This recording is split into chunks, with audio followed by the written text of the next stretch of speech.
Mistrzyni olimpijska w Tokio w sztafecie mieszanej 4x400 metrów i wicemistrzyni olimpijska w sztafecie 4x400.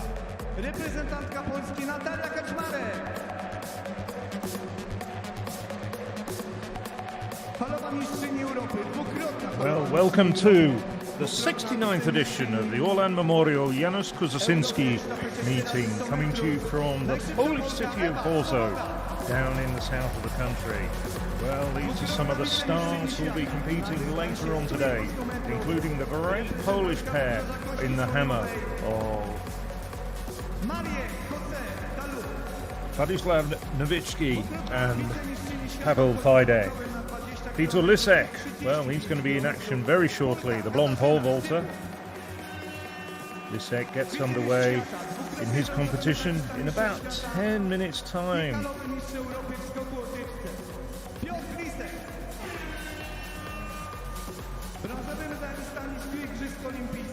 Of course, one of the stars of this competition as well, Lisek.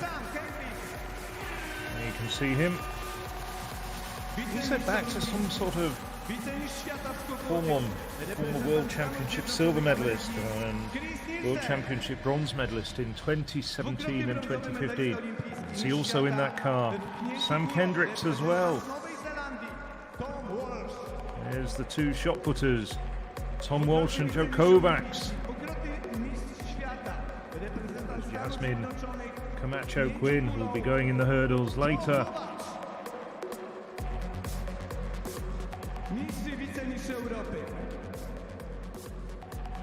We have 3.5 hours of packed athletics once this meeting gets underway in about 8 minutes' time.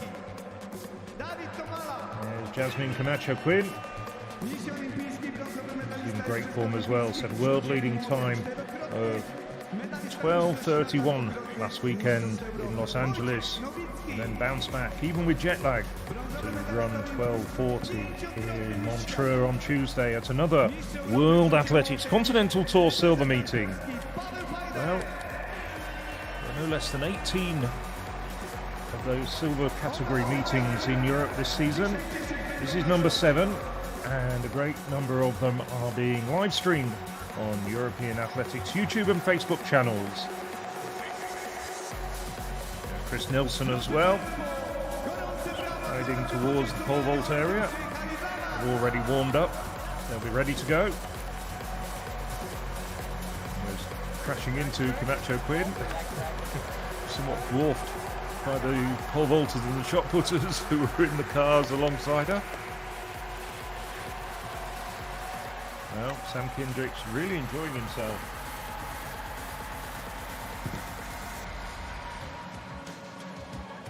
Kendricks is coming here knowing that he's lost his American record just 2 days ago to Casey Lightfoot, who vaulted 6:07 in the United States.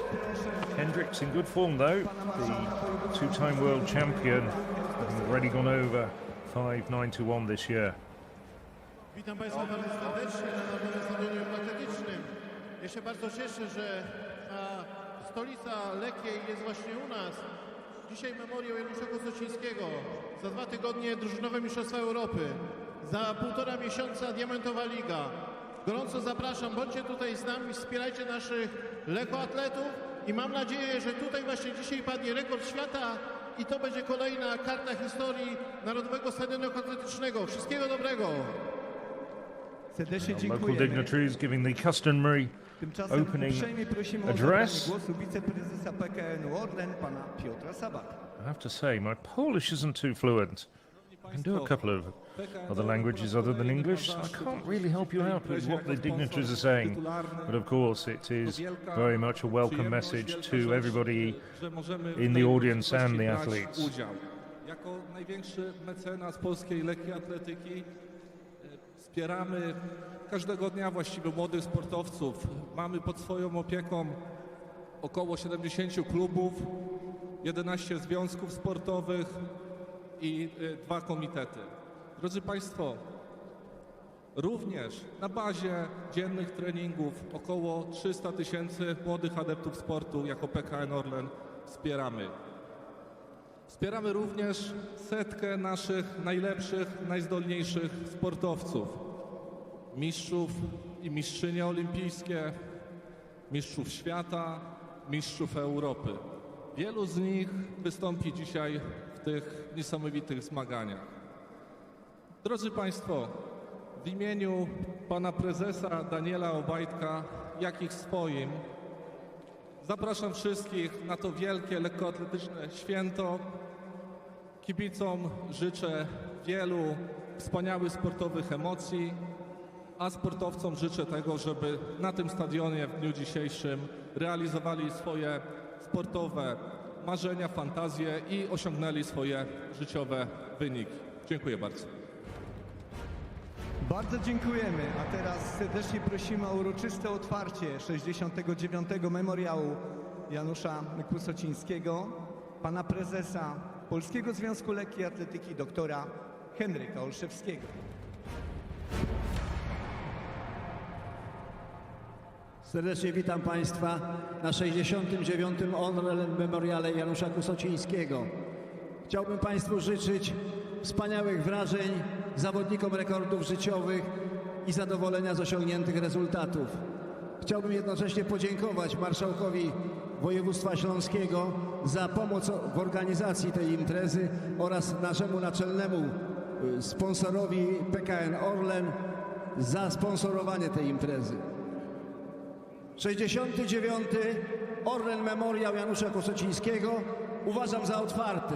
Well, I can tell you that last speaker, Henryk Olszewski, former European Athletics Council member and president of the Polish Athletics Federation. A teraz, drodzy goście i kibice, zaczynamy to, na co czekaliście cały rok, na co Poland, of czekaliście course, tak długo.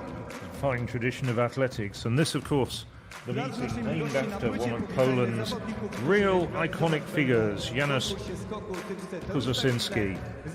Kusocinski, gold medalist in 10,000 meters at the 1932 Summer Olympics, and a world record breaker as well in the 1930s. There's a timetable. We start very shortly with the men's pole vault, and we have 2 heats of the men's 100 meters. The first heat mainly a domestic affair, and then we go through to some of the real highlights of this afternoon. The women's 100 meters involving Jasmine Camacho Quinn, and then we have a fantastic 100 meters for women. I'm sure that's going to feature Eva Svoboda, the local heroine, and finishing off with some very good international middle distance events indeed. Women's long jump as well. Keep an eye out for that, including the new sensation from Sao Tome and Principe, Agata da Souza. Well, I'll tell you what, not trying to be too clever, I know that isn't the meeting record, because if you look it up, last year Chris Nilsson actually jumped 5.92. So Chris Nilsson, who is here and is the defending champion of this meeting, You can see there the full lineup of the men. There's 10 in total. Chris Nielsen last year equalled the meeting record of 5:92, which had been set in 2021 by the French former Olympic champion Renaud Lavillenie. So that's what Nielsen and the rest will be aiming for, and some of these men are in very good shape indeed. Of course, Poland also featuring Paweł Wojciechowski, 2011 world champion, still competing at the very highest level. So this is one of the up-and-coming Polish jumpers, Bartosz Marcinowicz. Alain Sen from France, bronze medalist in the European under-20s back in 2015. Ethan Cormon, European under-23 reigning champion from 2021. Robert Sabera, European champion in 2016. The very good American Matt Ludwig, the top men in the world last year. Paweł Wojciechowski, former world champion. He was the European indoor champion in 2019 as well. Emmanuel Karalis, European indoor silver medalist this year in Istanbul, former European under-18 champion. Chris Nielsen, Olympic Games silver medalist and meeting record holder. Getting the silver medal in Tokyo in 2021 and also taking World Championship silver last year. 2017 and 2019 world champion Sam Hendricks, 606 vaulter at best, and another of that elusive 6-meter club and Polish record holder Peter Lisek, World Championship silver medalist behind Hendricks in 2017.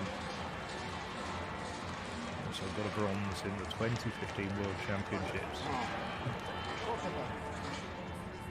Lisek already jumped 5:81 this year, so starting the season in good form. And I'm sure, well, this is almost a trial to see who competes for Poland in those European Team Championships coming up in just over 2 weeks' time, which will be held in this 55,000 Slaski Stadium. European Team Championships for the very first time, featuring all 3 divisions across a week, and for the first time part of the European Games.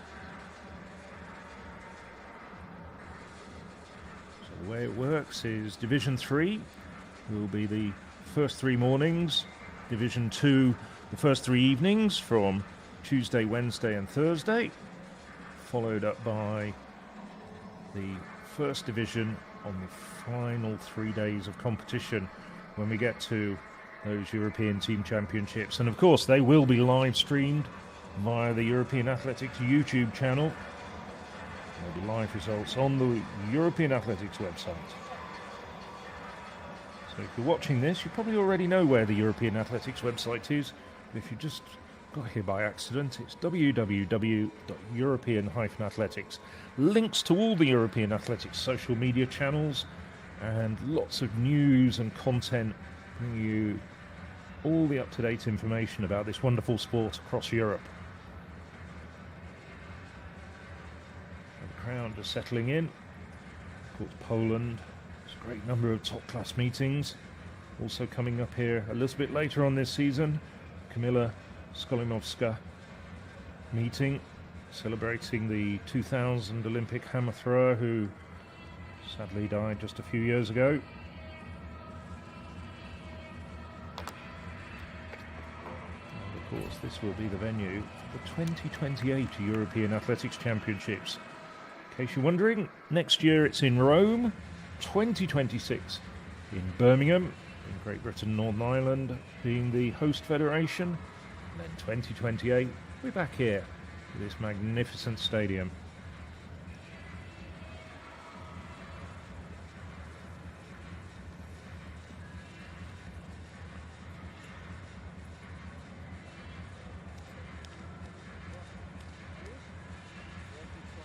So get ready on the track for the first of two 100-meter races.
Well, what a terrific race that was.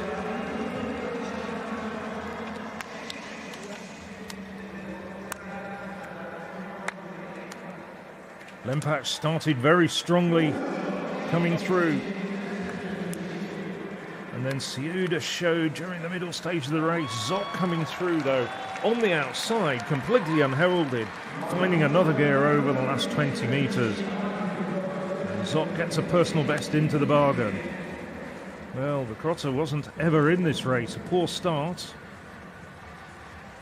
So over the first half of the race, it's Lempach and Ciuda in lanes 2 and 5. But then coming through, flying down over the final 50 metres, it's Lukasz Zoc. 22 years of age, and he's just reduced his personal best by 0.04 of a second. Ciuda at the moment, but out of picture. Zoc is starting to motor.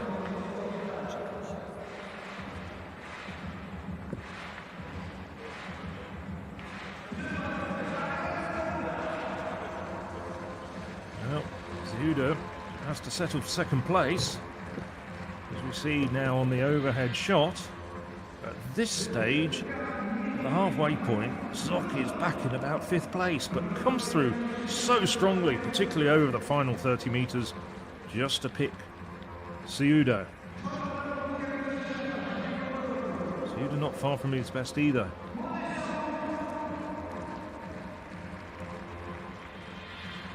There we go, confirmation of the results. An official 10:39 revised to 10:40, but it's still a personal best by 0.03 of a second for Lukasz Zoc.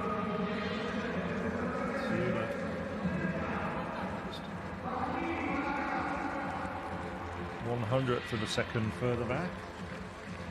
Rossi came through quite well over the second half of the race. Had just far too much ground to make up.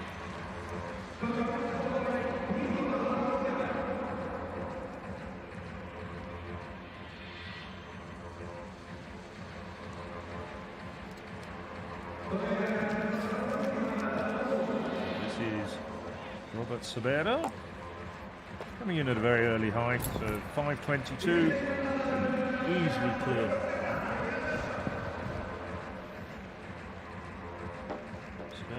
European champion in 2016. That was a bit of a surprise. 32 years of age. It's for the AZS AWF Rockall Club.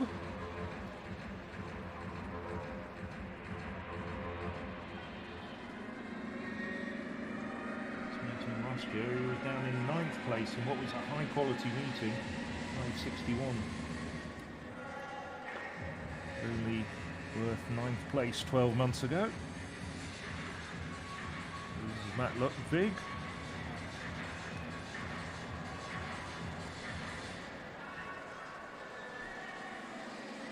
Ludwig. 571 so far this season. Came in another Polish meeting 2 weeks ago in Białystok.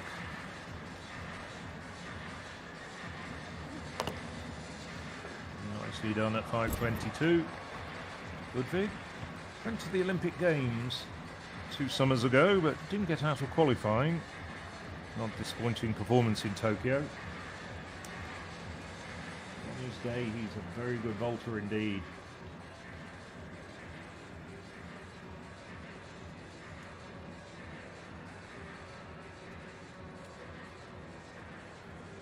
He's been busy as well. He's had huge number of competitions this year.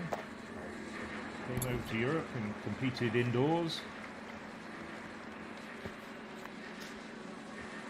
Just looking down though, I think he's competed about 20 times, and apart from an indoor win in Ghent, he's still looking for his first outdoor win of the year.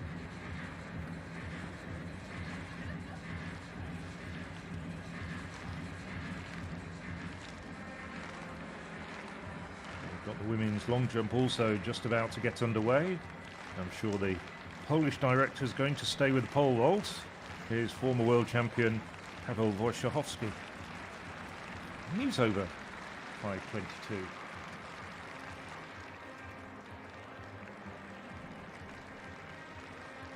Wojciechowski, another man who competed here last year.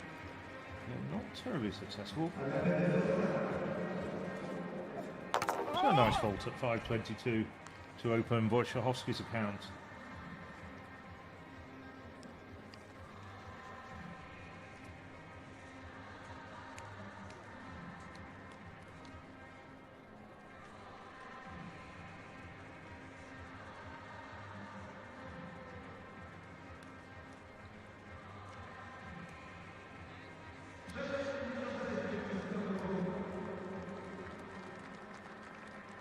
Nice expansive shot there of the Śląski Stadium.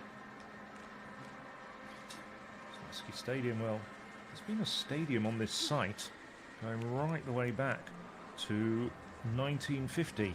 It's part of a project to build the nearby Śląski Park. The current stadium, well, they started major renovations in 2009, which took 8 years to complete, but now it's one of the top stadia in Poland. In the 1990s, it was Poland's national stadium where the football team regularly played, but they've subsequently moved most of those football matches to the capital, Warsaw. Now, getting ready for the big championships to come, including the European Team Championships a bit later on this month. So we've got the second 100 metres race coming up. There's the full lineup. We do have a man who's gone under 10 seconds in there. Nigeria's Emmanuel Matadi. He's in lane 5. The meeting record is at 10 seconds exactly, 10:00. Stood to the great Polish sprinter Marian Voronin since 1980, when this meeting was actually in Lublin, not here in Chorzow.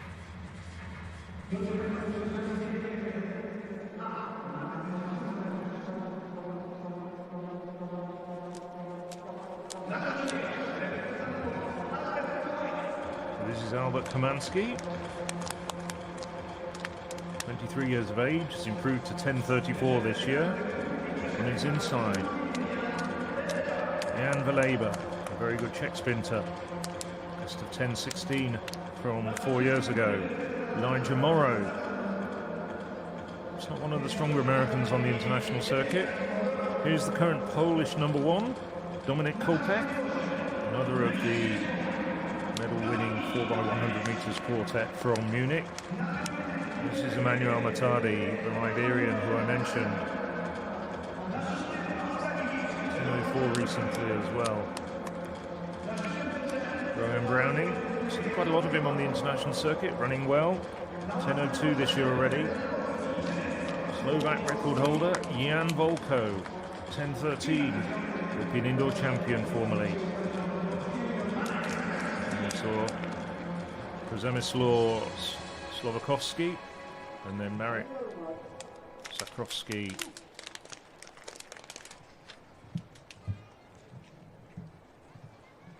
To complete the 9-man lineup. Keep an eye on lanes 5 and 6, Matadi and Browning. They're the men in form. So they settle down into their blocks. Kusocinski, Veleba, Morrow, Kopek, Matadi, Browning, Volko, Słowakowski and Zakrowski.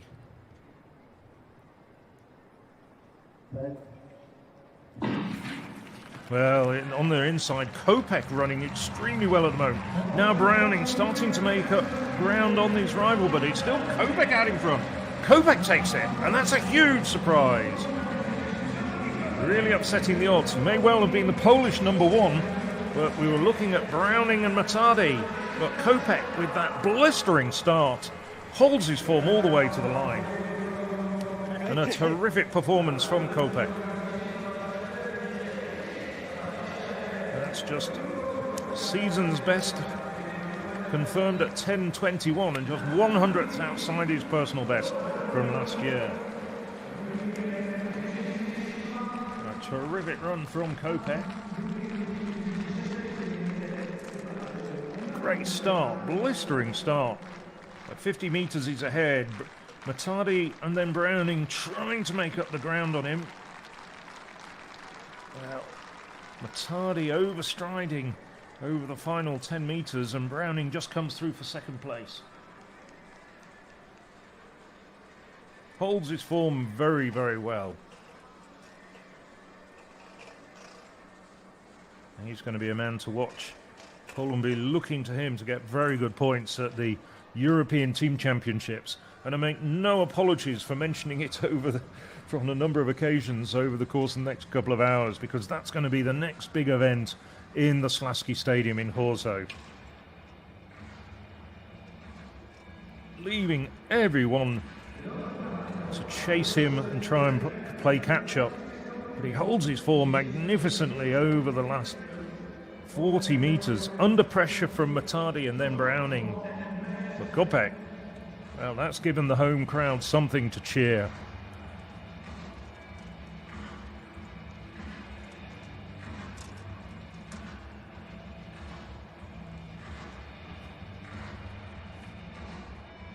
We'll move on to the hammer as well. We'll be very shortly having 3 field events going on simultaneously.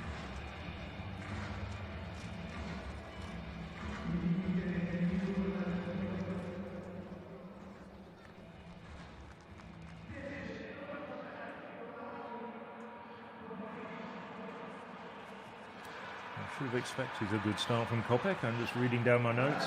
And he was 4th in the European Indoor Championships, but now we move on to the big men in the hammer.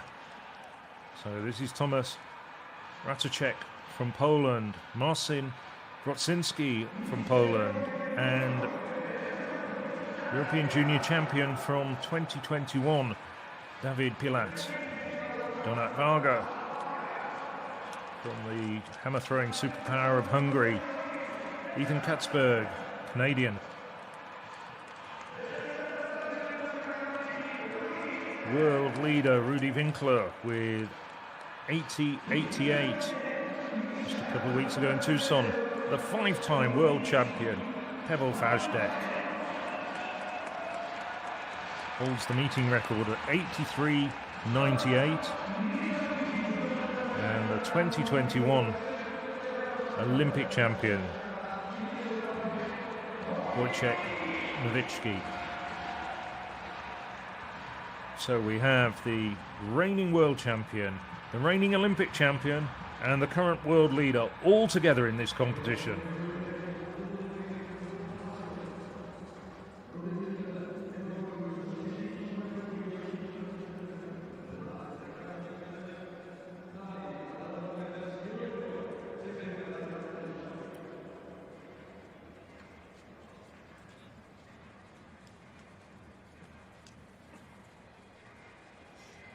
So now, Robert Sabera, the bar moves up to 5.42.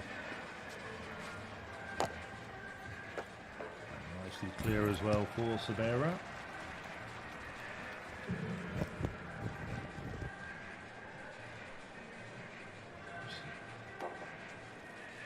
Well, we are waiting to watch Sabera. I can tell you that Bartosz Marcinovic and Ethan Cormont both failed.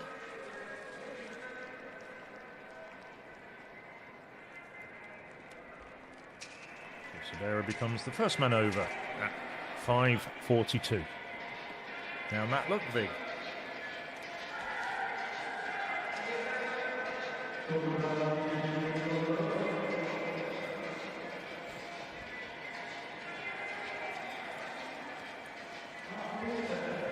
Big, powerful runner. Well, tickles the bar, but it stays up.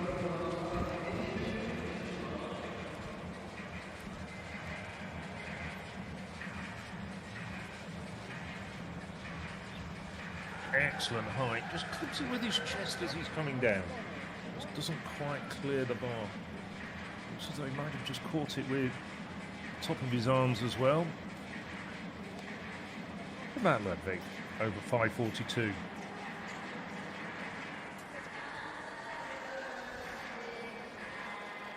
Pavel Wojciechowski.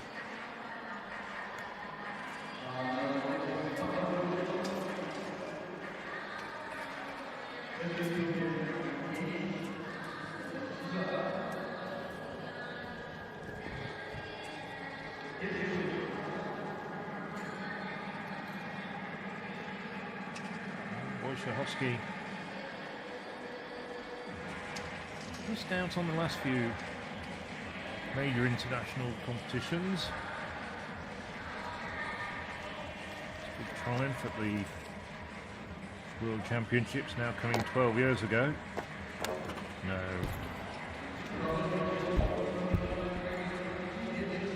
Hands down on the bar. Frustration. You can see emanating from the former world champion.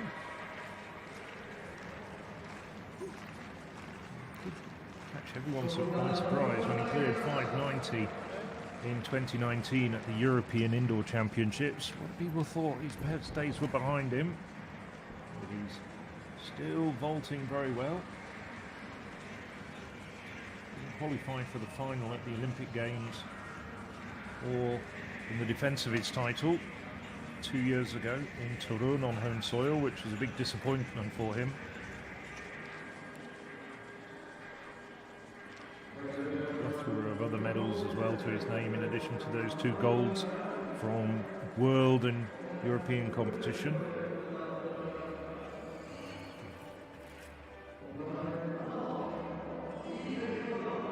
Now the hammer throwers will be performing for their admirers in the main stadium, throwing from left to right. If you're looking at it, so we look at Donat Varga.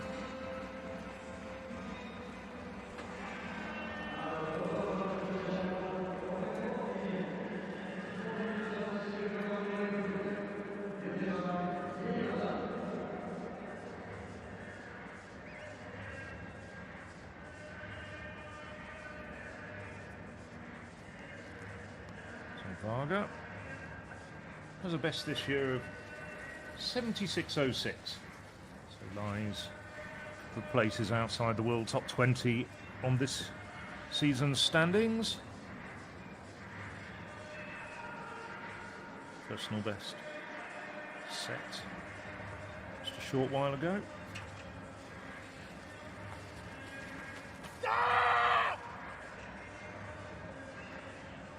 So around the 70-meter mark, I think it is.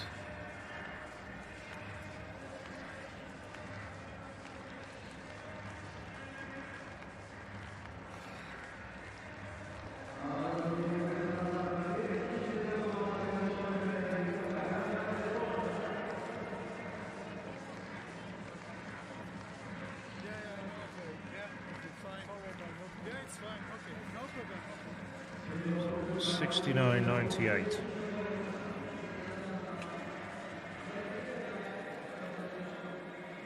Varga, 23 years of age.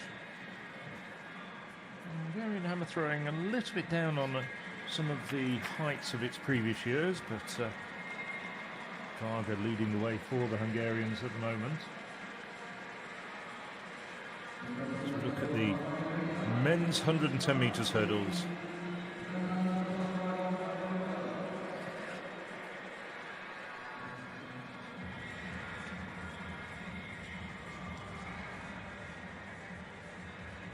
There's the lineup.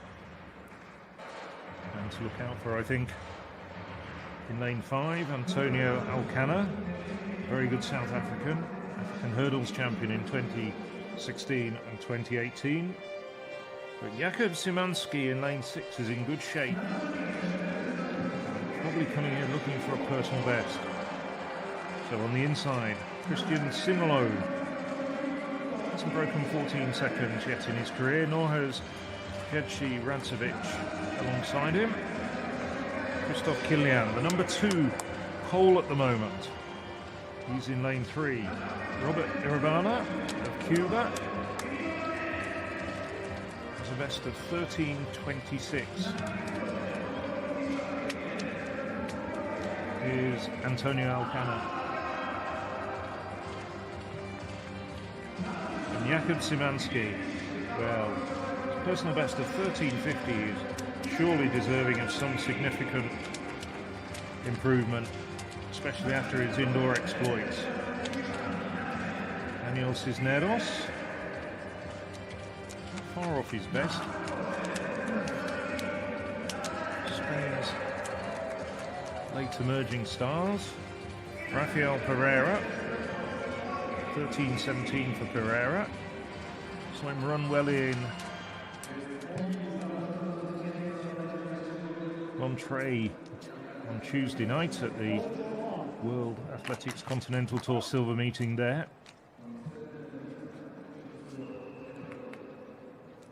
On the outside, Ogard Mishinovsky.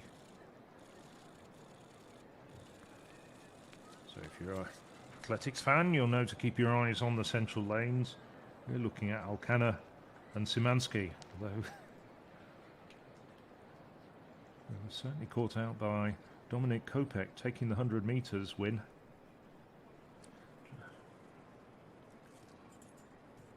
So from the inside, Sinilo, Radzovic, Kilian, Irabana, Alcana, Szymanski, Cisneros, Pereira and Mishinovsky. They're called back.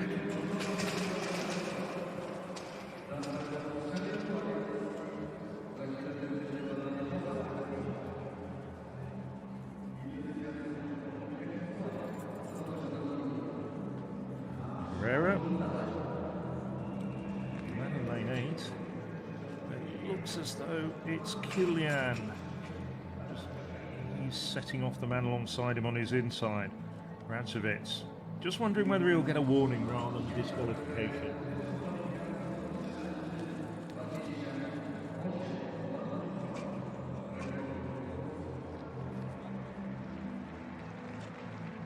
Oh no, it's going to be Mishinovsky on the outside who's red carded. Although there was certainly, yellow card. He's just given a warning just to stay steady. not a yellow card as the graphics indicated.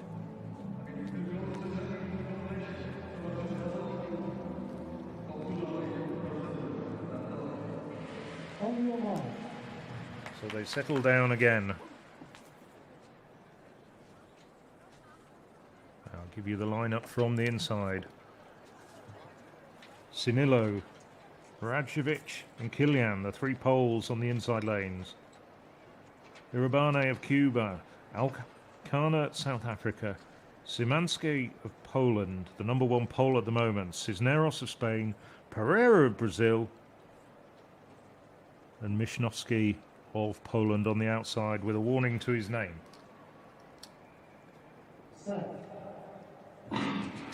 This time they're cleanly away, and it's Alcana with the best start. Now Szymanski running well. He's clean over the hurdles at this stage, and he's starting to pull away. Pereira closing down, and Irabane comes through on the run-in. Irabane off the last hurdle overtook everybody. So the wind, 0.2 meters per second. That was a thrilling race. The lead must have changed hands about 4 times during the course of that race. Irabane, 13:43. Not far off his season's best of 13:37 set recently. Pereira, last year's winner, has to settle for second in 2023, 13:52. Alcana in third.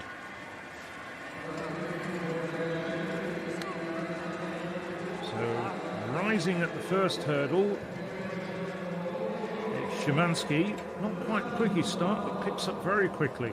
And it's still Szymanski at this stage, just edging in front. But now here, the Cuban, with 2 hurdles to go, really starts to motor. Comes off the last hurdle to take the win, pulling away from Alcana and Pereira on the outside. I don't think Irabane got much of a glimpse of Pereira right on the outside.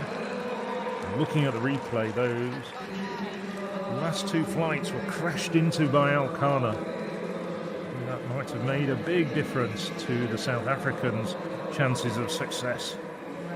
In this case, Szymanski. Well, Irabane, I said 2 hurdles to go. I think it really started pushing hard with 3 to go. It's confirmation of the results. Irabane 13:43, Pereira 13:52, and Alcana 13:54. Very entertaining race indeed. Here's Manuel Caralis in the pole vault. We're at 5:42. Caralis gets over at the second time of asking.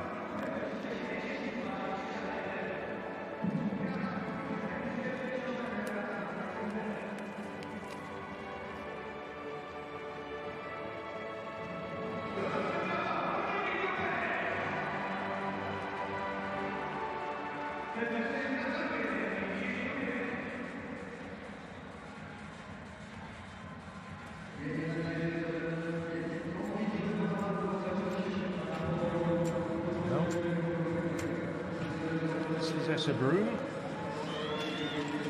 Fairly modest 6:30 in the first round, but she was a slow starter in Monterey on Tuesday night, and she picks things up as the competition gets going. So the Nigerian, last year's World Championship silver medalist, so took World Indoor silver as well last year.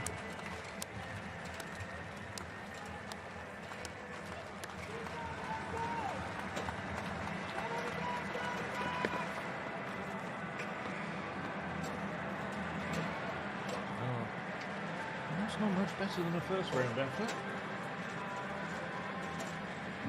We'll see on the replay, but Misha Burks leads the way with 6:77 in the first round. That's the target for everybody. 10 women in this competition.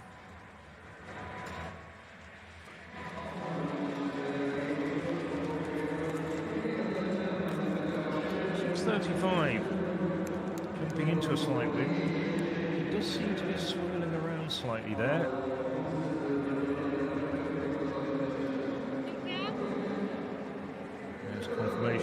Olympic standings.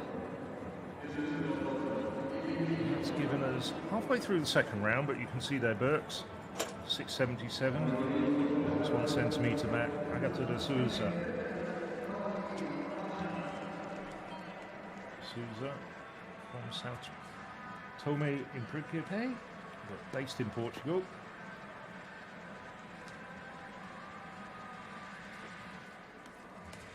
Here's Roxana Jedrzejczyk. Used the old-fashioned hang technique. 6'10" for Jedrzejczyk. 6'13" in the first round. Spot on the board though.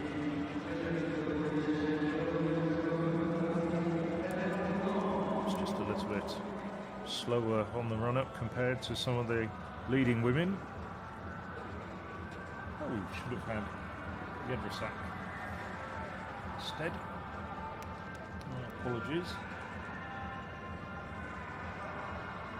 Here's Petra and Heidi Farkas. She goes out to 6'33". So this is Rudy Winkler.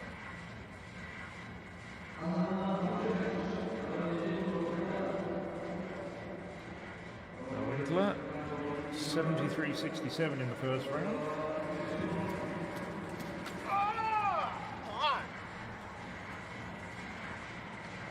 That's better.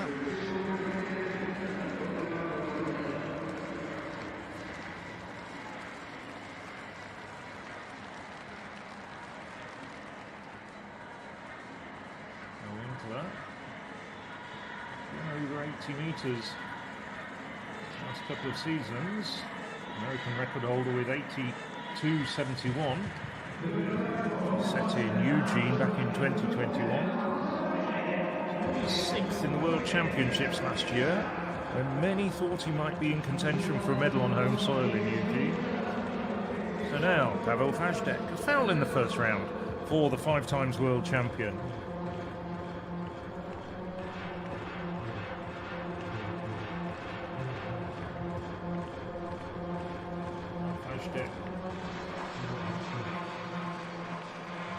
Poor performance at the European Throwing Cup in Portugal.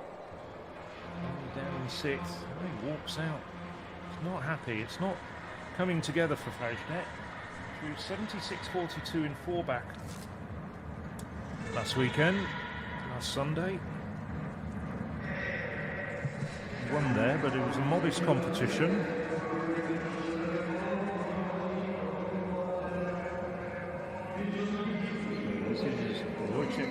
Nowitzki out to Kenya and through 79.78, currently 2nd on the world standings.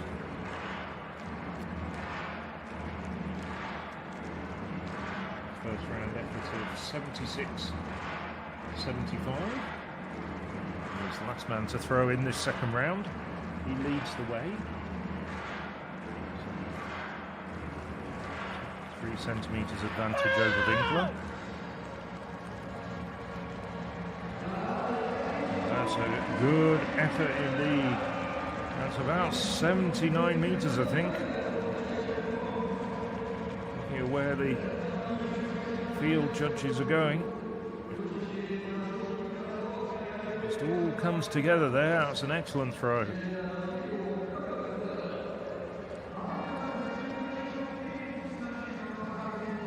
79.13 for the reigning Olympic champion.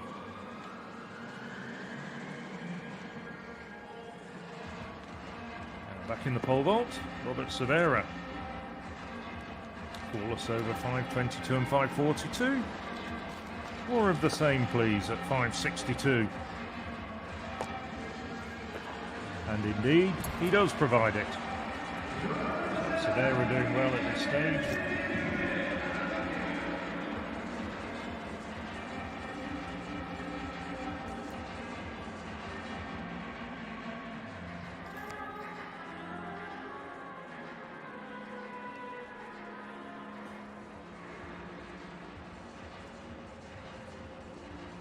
Expecting 5.62. I think it might be 5.58 5:57 actually. Just looking at my monitor. Yes, it is 5:57. We'll go up to 5:72. He's the first man clear at this height.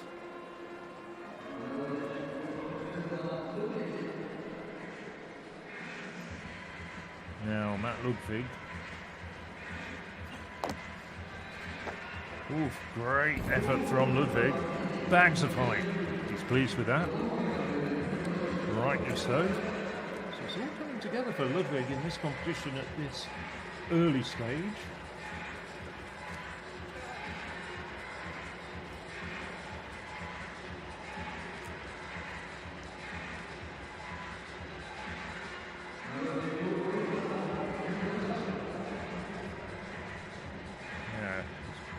Couple of minor corrections. You saw him tickle the bar at 5:42. He certainly made a couple of technical corrections there because that was a superb effort at 5:57. Pavel Wojciechowski quickly onto the run-up and quickly over as well.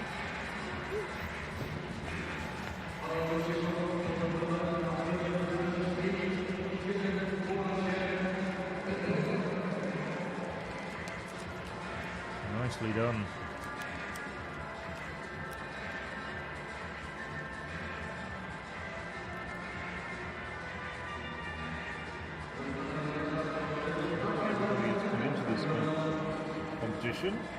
Wilson, Hendricks and Lisek came in at 5:42 as well, and we're over at the first time of asking. Sorry, Manuel. Karolis have to get over 5:42 on his second attempt. At the height there. Can't quite take himself away from the bar quick enough. So a failure at 5:57 for Karolis.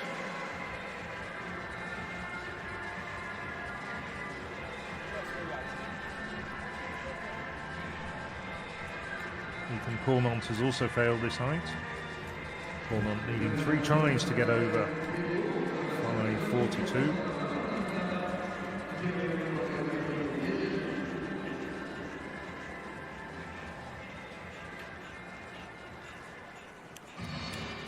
Back in the hammer.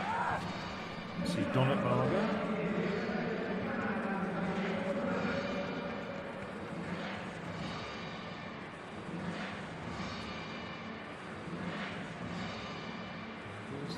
Effort. Wait for confirmation of that. Look at Chris Nilsson. Nilsson going clear. No problems at all for the man who got silver medals at the last 2 major global championships. World Championships last year and at the Olympics in 2021.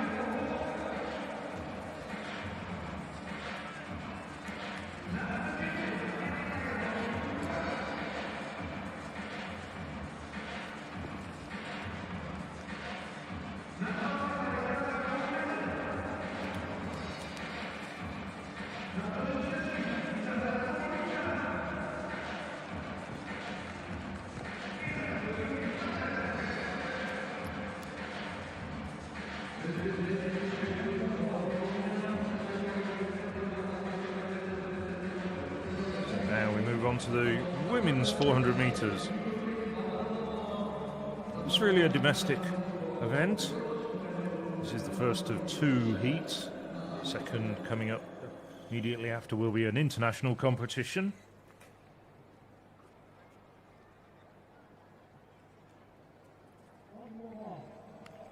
So just to give you the lineup from the inside, it's Marlena Granaszowski, Izabela Smolinska, Alexandra Formanella, Adriana Janovic-Polotrik, Karolina Leszowska, Veronika Bartnowska, Dominika Bakmaga, and Julia Frejšvelik.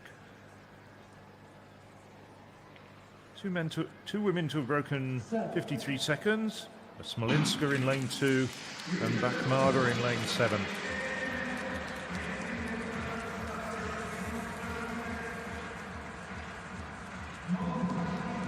It is indeed on the outside in lane 7, Bakmaga, who's doing very, very well at this stage. Just inside her, Bartnowska as well, running well at this stage. And it's Bartnowska in lane 7, coming off into the final bend. She's running really well at the moment, coming through as well in lane 2, having run a good bend. It's Smolinska. Smolinska now has a best of 52.50 from last year, and she's starting to really attack that time, attack this field. Coming up hard on her inside, it's Formella. Formella just passes Smolinska a metre before the line. A fantastic effort over the last 50 metres from Alexandra Formella. Formella, just 21 years of age. I'm sure we'll see her in action at the European Under-23 Championships coming up in July. At this stage, Bartnowska running well on the outside. Also, Smolinska on the inside. And Smolinska looks as though she's got it and then just tires up. And Formella grabs the opportunity presented to her and takes the victory. Now, Paweł Fajtek.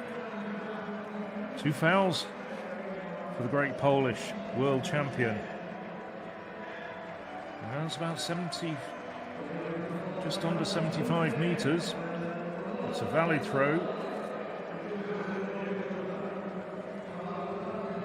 It's a start. You can look at recovering from his problems. Got some really big throws in during the second half of this competition.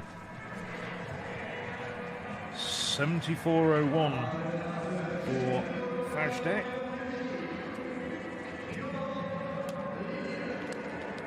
That leaves him down in 4th place at the moment. Peter Lisek has seen quite a few vaulters go clear at 5.57.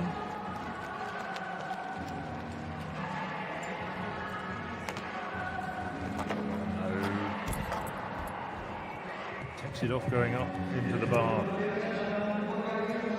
Didn't seem to really get much of a plant. So, the leader, 79.13 in the last round. Wojciech Nowicki, and is that over 80 metres?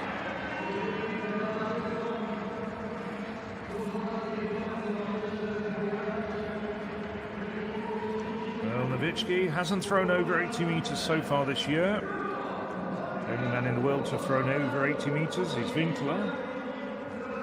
Best this year is 79.78 in Nairobi last month. That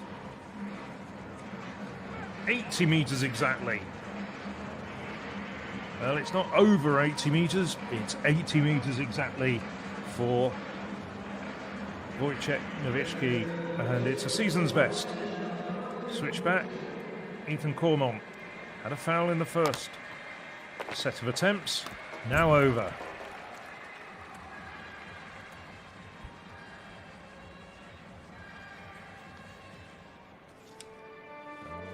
Pole competition is probably going to go on for a long time.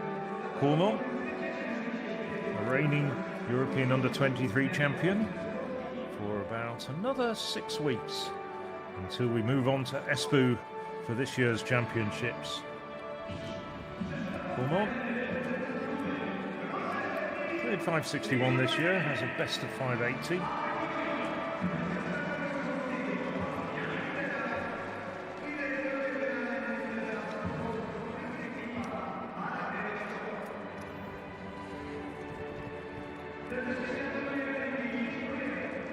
So we move quickly on to the international 400-metre race. So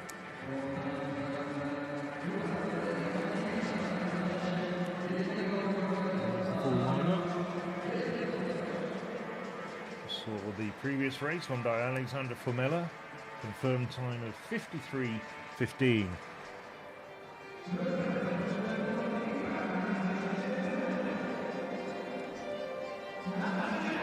from the outside, Marika Popovic-Drapala. Better known as a 100-meter runner, but moving up in distance now. Marla Vondrova, reigning European under-23 champion from Tallinn 2 years ago.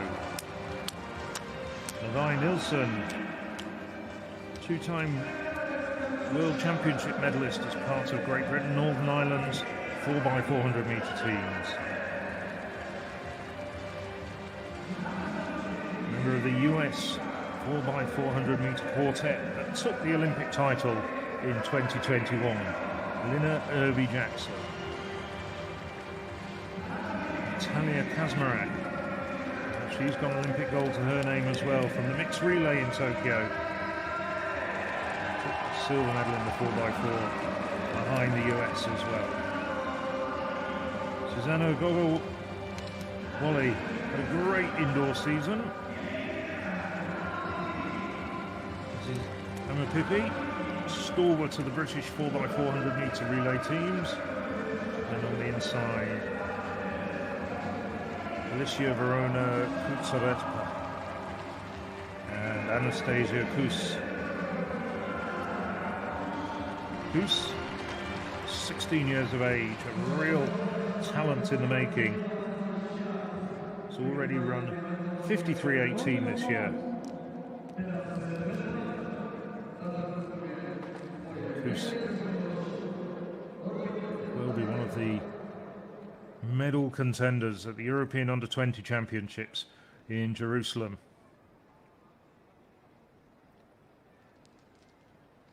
So as they settle down from the inside, it's Kus, Poland, Vrona Kutsrepa, Poland, Pippi, Great Britain, Gogo-Wally, Austria, Kazmarek, Poland, Irby-Jackson, USA, Nielsen, Great Britain, Vondrova, Czech Republic, Popovic-Drapala. As expected, it's Irby-Jackson at the moment, powering around the bend and well in the lead at the 150-metre mark. Now the 200-metre mark as they come into the second bend. Irby-Jackson running well at the moment. On her inside, Kazmarek not letting her go. But it's still Irby-Jackson in the lead, but Kazmarek comes through on the inside. She's ran a terrific bend, the pole. Well, the pole has already run 50.41 this year and is striding away from quite a classy field. Gogo-Wally running well to take second place at the moment, no doubt at all. That's a season's best. Absolutely terrific performance. And that is the number 2 European time so far in this early stage of the season.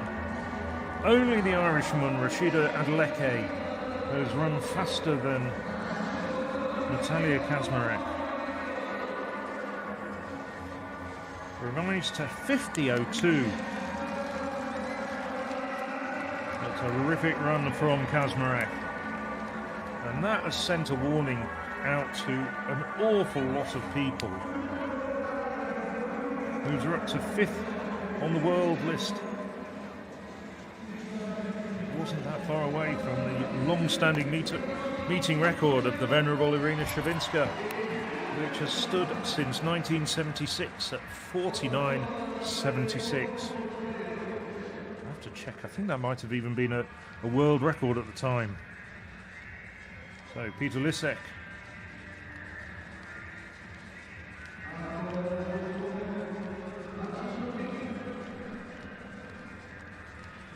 Getting over 5.57 at the second time of asking.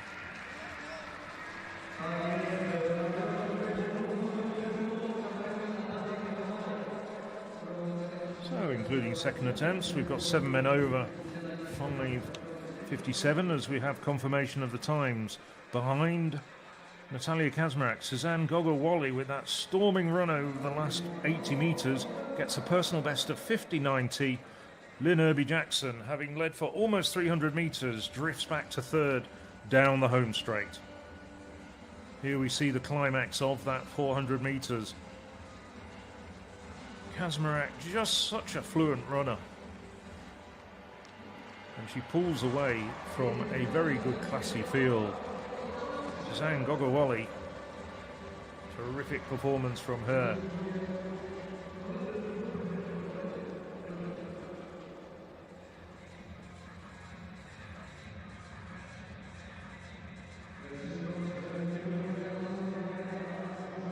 To check whether that was a national record or not for Gogowoli. Certainly close. So, Pavel Fajdek finally getting a valid mark in during the last round. 74.01. Again, lands in roughly the same place. Did he walk out of the circle? Or does it get a white flag? No, he has walked out. He's taken a deliberate foul. He's not happy at all, is Fajdek. It's just not coming together today for the five-time world champion.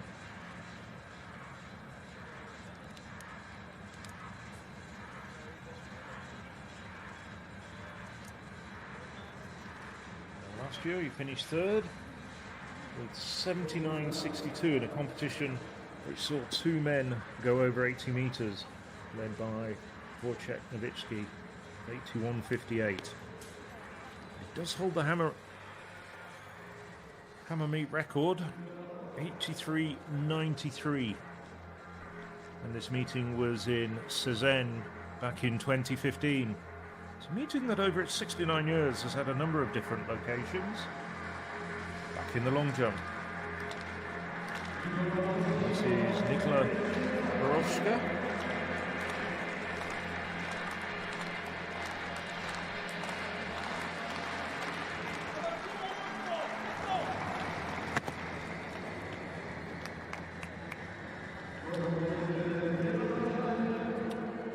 Third round for Borowska. Going in fourth place at the moment with 6.37. A foul, it's a red flag there.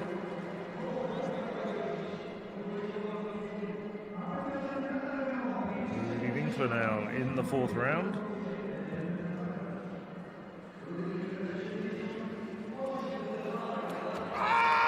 Come on! Not sure whether you can will an implement of that weight any further than it's going to go of its own volition. Winkler 78.02. Stylishly sporting a polo shirt. Not sure I've seen too many of those in competition in recent years. It comes down to around the 78 metre mark, so something akin to his third round throw.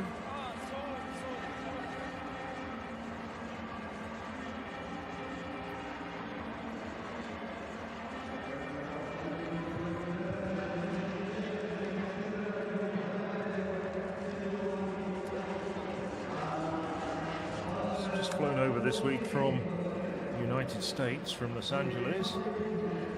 Competed last weekend. 77.12 Winkler. Not too jet lagged. It's an improvement for Winkler. Just a little bit shy of his previous round. Here's a man who's in good form in this competition.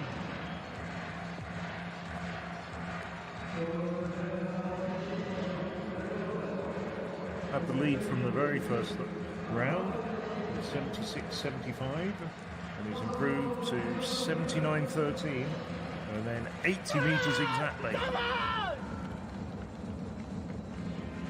Just shy, not an improvement. He wants it measured. He's putting together a good series.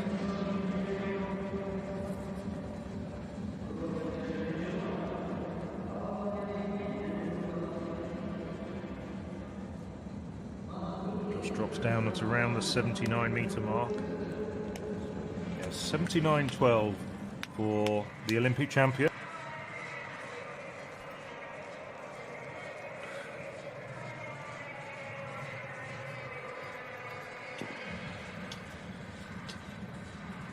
Chris Nil. Oh, Ethan Cormont. Do look alike. Cormont now. 5.72.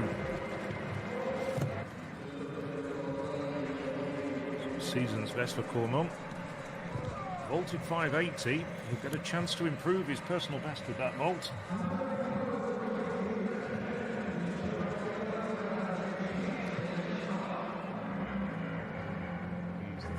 over.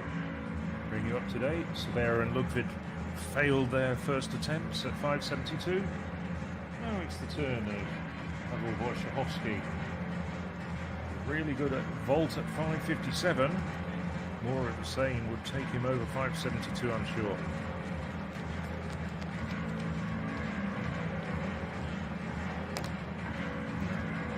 Not this time, but he's got 2 more attempts.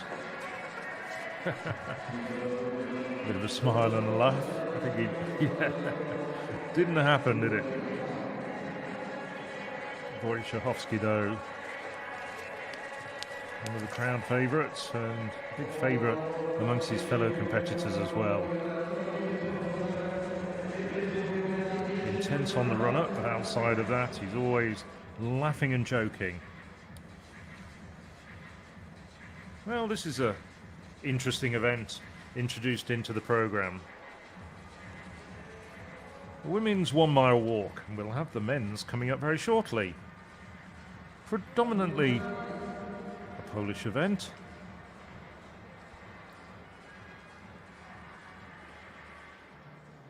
World record was set, and it's going to be a mixed event.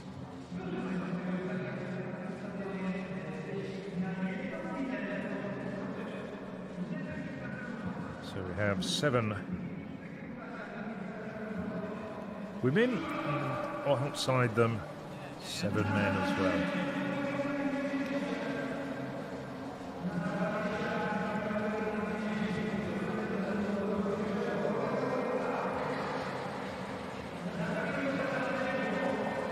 Got a couple of the men to look out for.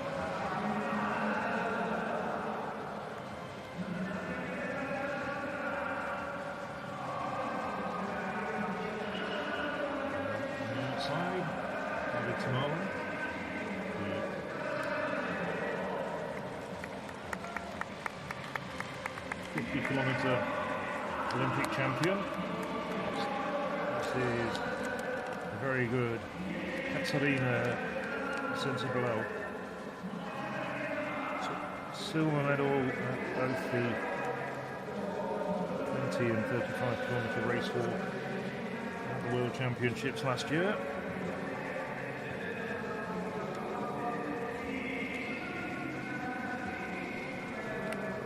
Record though is 5:40.04 in the men's race. It's never been held before in the women's race. So the women called forward.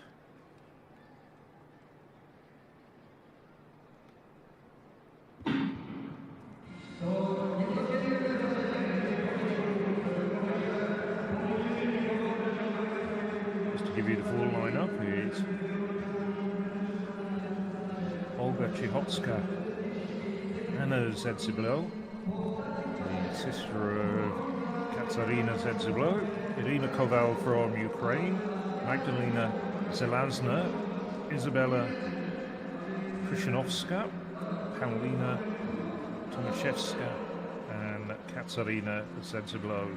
Of course, this being a 1 mile race, an imperial measurement, not too many of these women have ever done this race before.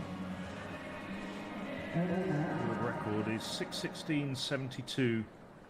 That was actually set indoors by Lithuania's Sada Edgegabaiti.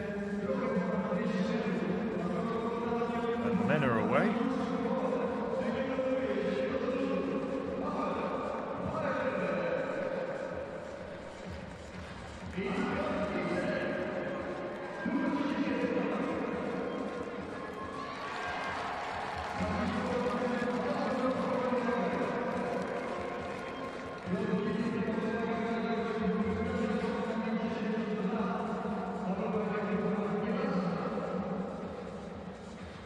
To give you a full lineup of the men's race, it's Artur Prokofsky, Rafael Sakura, quite a well-known international competitor, Hilma Meyer-Ben, and Lukasz Nidzilek, Jakub Jelenek, Rafael Augustin, Sakura, very well-known, competing in major international championships in a Polish vest, and David Tomola. is another man who's competed in many international championships and a Polish best. Peter Lisek. He's over 5.72.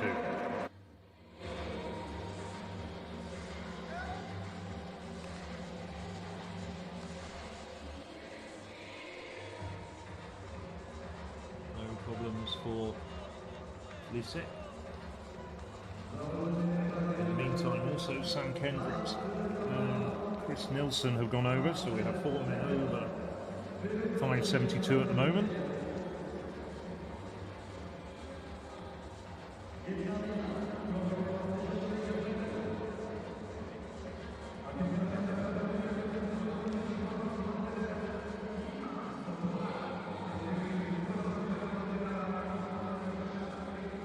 Steaming away, it's Ben Hilmer.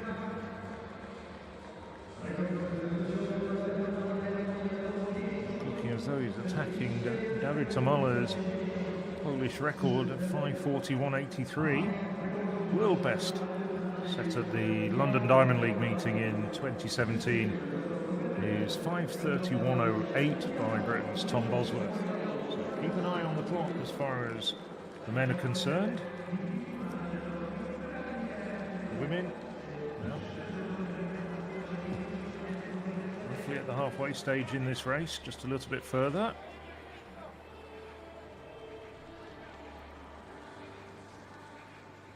There's Kusocinski leading the chasing pack for the men.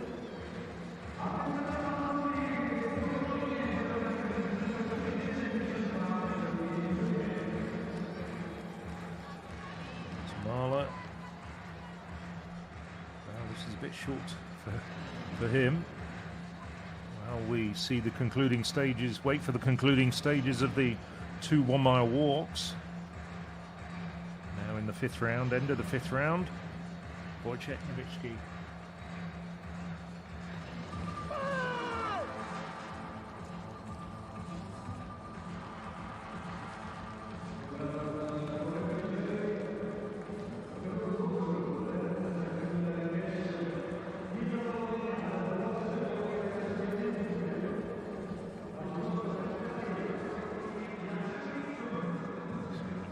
Looking at his hammer fly across the Chorzow sky on a sunny afternoon in southern Poland.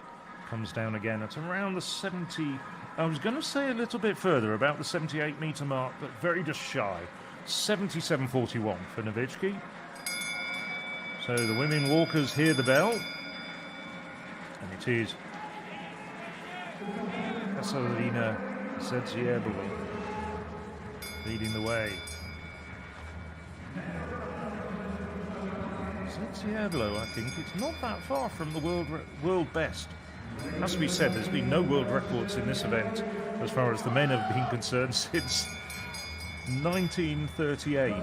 Came off the record books on the 1st of January 1938. I did my homework before we went on air, and the last world record was by a Canadian chap called George Goulding at 6:25.8.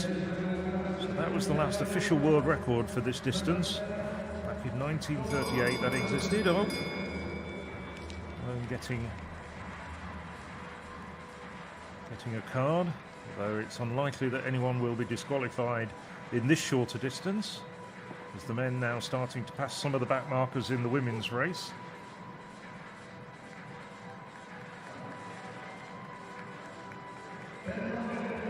Closing down on the women. Zdziebla walking well at the moment.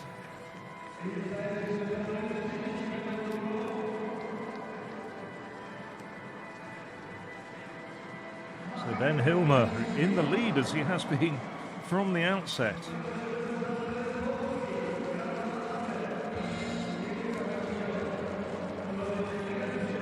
Well, Ben Hilmer takes the win.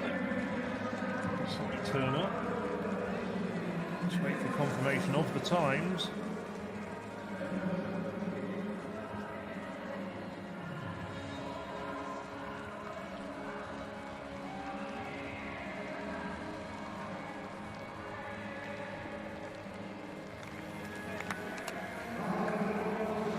It's a meeting record. It's also a Polish record for Mahir Ben Klima.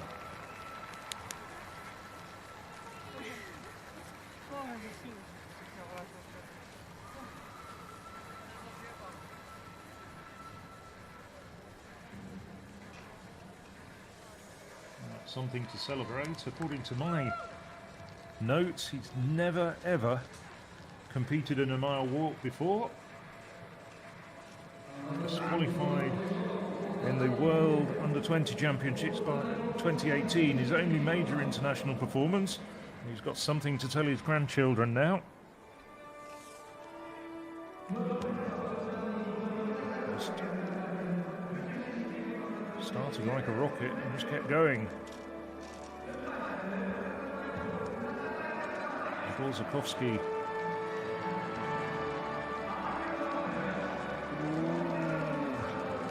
I think the judges want to have a look at that maybe.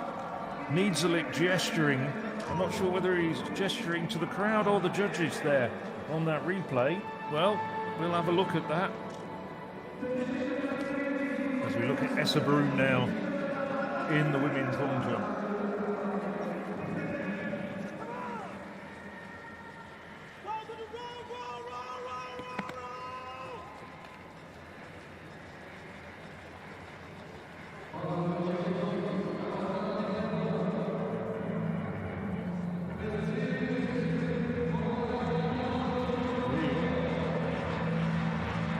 To spare on the board. 6:53 in a last, with a last jump in the third round. Still hasn't quite better. 6:61. You can see there the wind. It's not strong, but it is circling around. Well, Agata Souza. Last weekend, leapt out to 7:03, national record. Based in Portugal, competes for Sao Tome and Principe.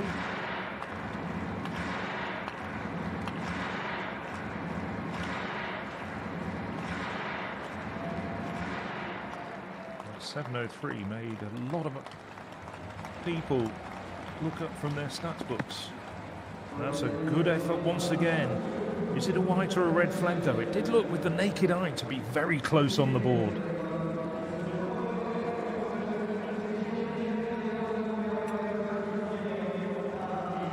He was 22 years of age.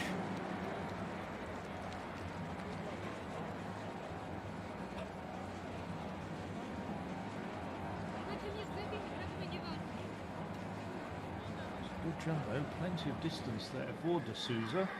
Just waiting for confirmation of this distance and the actual measurement. He's also been doing some good triple jumping this year, indoors. 14-13 as well. I'll just wait for confirmation of what's...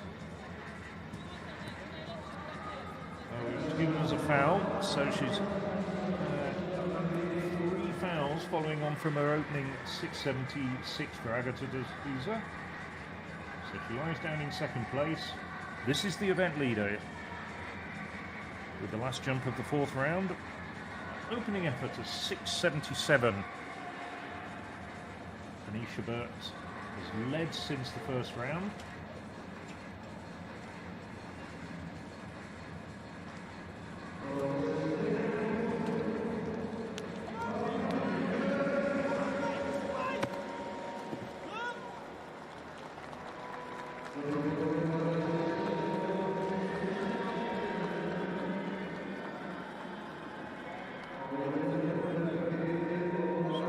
Placement on the board.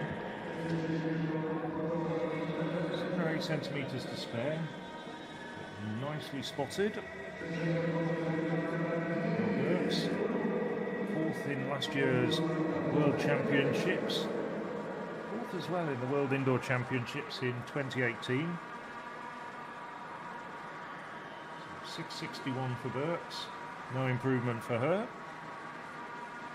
Just holding off de Souza by 1 centimetre after 4 rounds. As we look now at the hammer, the very last throw of this competition. Wojciech Nowitzki has already clinched the win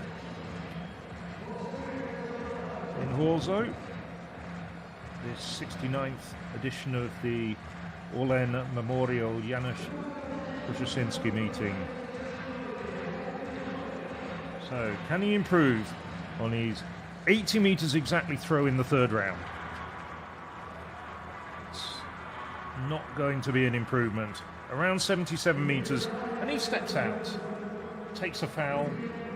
He's the winner by almost 2 metres over Rudy Winkler. And he acknowledges the crowd. He's a popular figure in Polish athletic circles, literally and metaphorically. There's the confirmation. Season's best for Wojciech Nowitzki. Rudy Winkler in 2nd place with 78.29. And Spain's Ethan Katzberg, 76.74.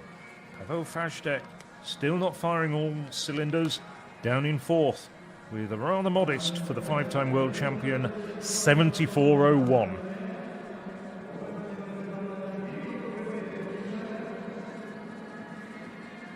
So Matt Ludwig took 2 attempts to get over 5.72. 5.82 now.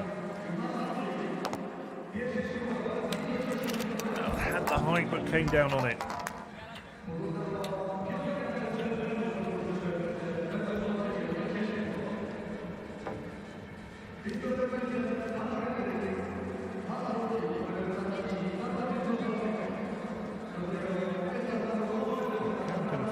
As things stand at the moment, in the men's 1 mile walk, Meher Ben Hilmer, despite what we saw, which was some fairly flagrant loss of contact, is still being shown as the winner of the 1 mile walk. I think quite a bit of leniency is given walking at that speed. 5:35.49 for a national record for Ben Hilmer.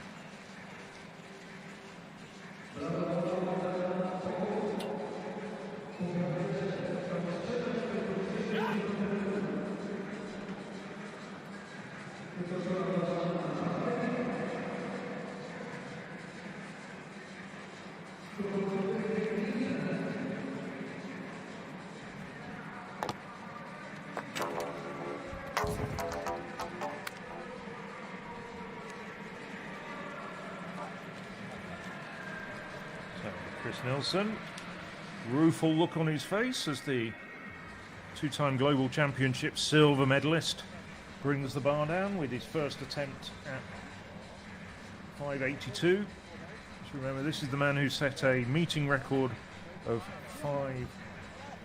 5.92 12 months ago. Some input there from his coach, Jeff Hartvig, the US champion.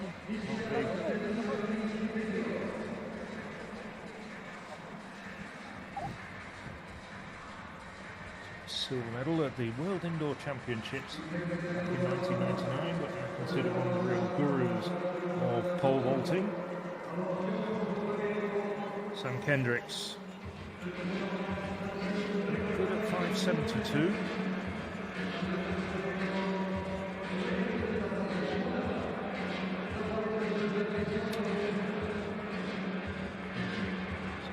Come back to form. 2-time world champion.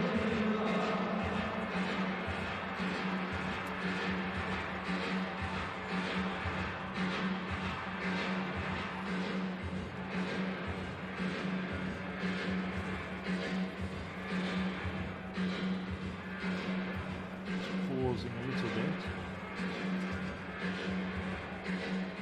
Slightly swirling wind, as I said, it's not terribly strong, but it does make it a little bit difficult for the pole vaulters to judge when the best time to start their run-up is.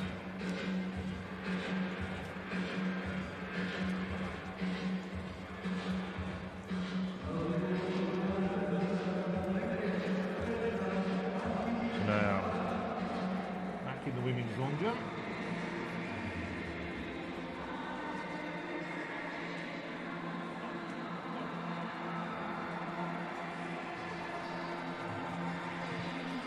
Hungarian, Petra and Hedi Farkas.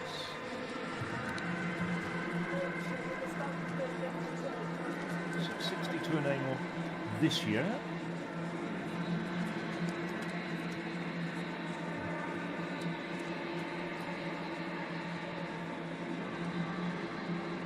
.633 her best so far. Uses just the conventional simple hang technique. No frills for the Hungarian.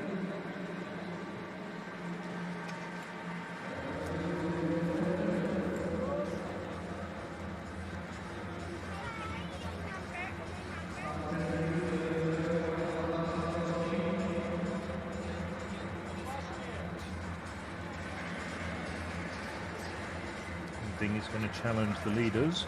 Maybe a slight improvement, and it is. 6:37. Nem hallom. Pedig próbáltam.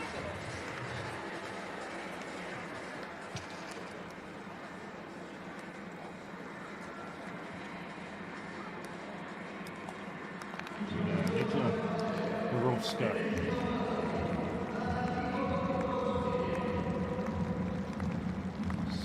Seventh place at the moment. The 6:37 in her opening round. Borovska, season's best for her, has a best from 2 years ago of 6:55. Is that a foul? Let's have a look. It's always easy to spot at this distance. Yes, it was. So she stays in 7th place with 6:37. As we look at Sam Kendricks, bring the bar down for the first time of asking at 6:82.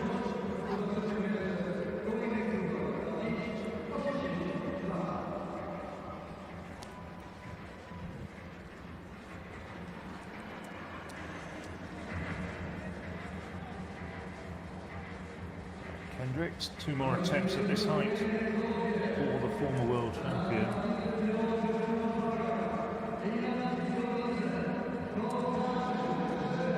Switching between the field events quickly. It's a Broom. 3rd place at the moment, Broom.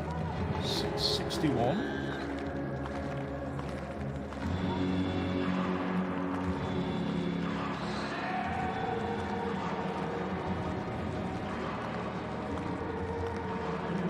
She's been busy. Came here straight from the Diamond League meeting where she finished 4th in Florence Friday evening with 6:58. Disappointing performance that for Broom. It's poorest performance in the long jump this year. Didn't jump indoors.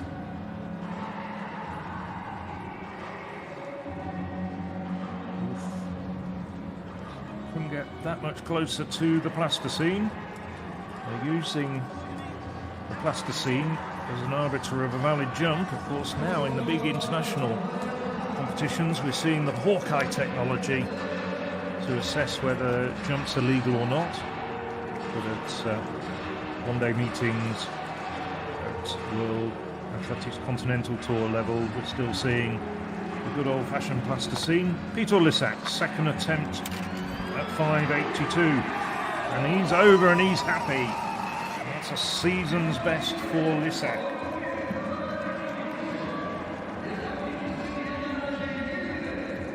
Well, the bar is still wobbling, but it's staying up, and that's all that counts. And Lissak gets to go up another height. The next height will be 5:92, and this is 5:91, I should say. This is turning into a very good competition in the pole vault. Don't know quite why, but this meeting always seems to have good pole vault competitions. I think it's got a reputation of having a good run-up and an appreciative crowd.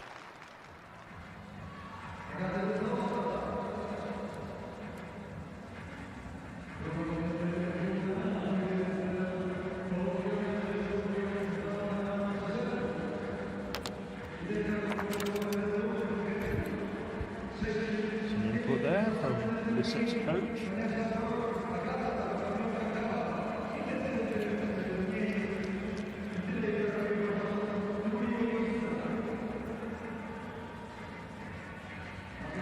Listening intently and looking at a replay on the mobile phone.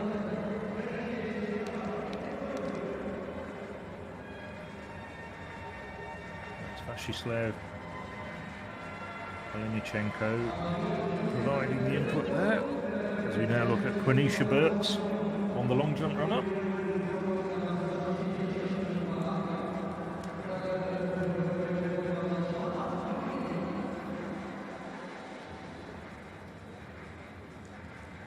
Quenisha Burks.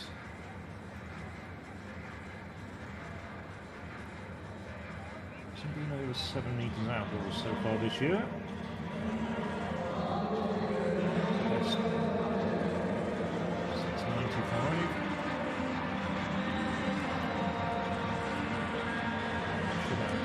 Hasn't been over 7 meters with a legal wind behind her, of course. Big jump 704 at the Bermuda meeting last month. World Athletics Continental Tour Gold meeting. No improvement for Burks. She's still holding the lead in this competition with 677.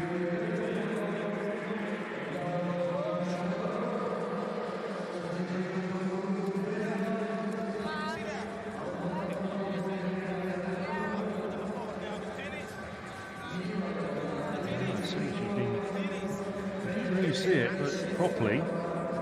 Essa Broom just surpassed her with 679, so she's now in second place with 1 jump to go. Broom leading with 679.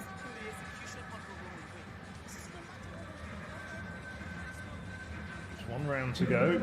And just to confirm, it is Essa Broom now in the lead in the women's long jump. Chris Nelson in the pole vault now.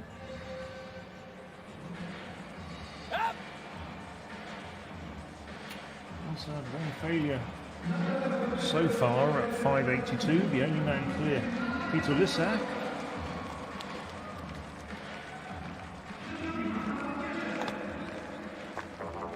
Make that 2.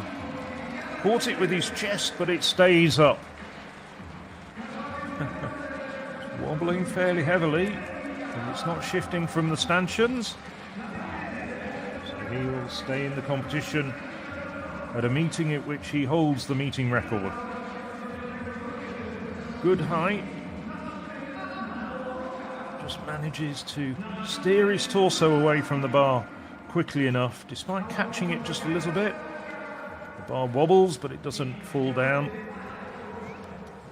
2 men clear now at 582.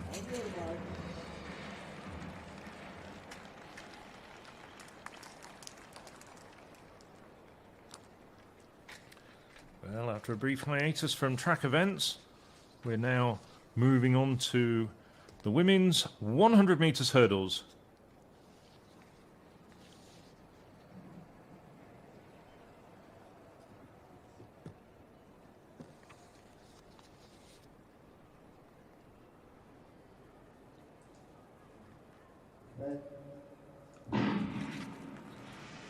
Well, it's Alicia Johnson out very quickly. This is almost a time trial for Johnson. The rest of the field comprised of Polish runners and Alicia Johnson just flying down the Slasky Stadium home straight. 12.73 for Johnson. She might be a little bit miffed at not being seeded into the main race. Adjusted to the official time of 12.72. Well, almost a second back. Susanna Hulitska.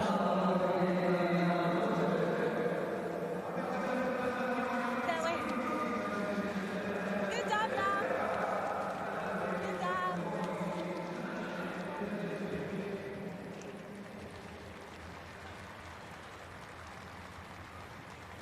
Well, we have the A race, including Jasmine Camacho Quinn, coming up at 16:32. So about 50 minutes time.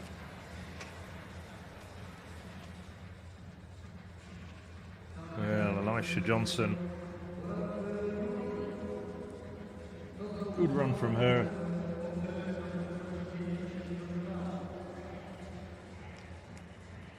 Bearing in mind that Johnson's actually run 12:52 this year, which she ran in California last weekend. As I say, I think it's a bit tough that she wasn't seeded into the main, or the more highly focused heat that will be coming up in about 50 minutes' time. So the women's long jump coming to a conclusion.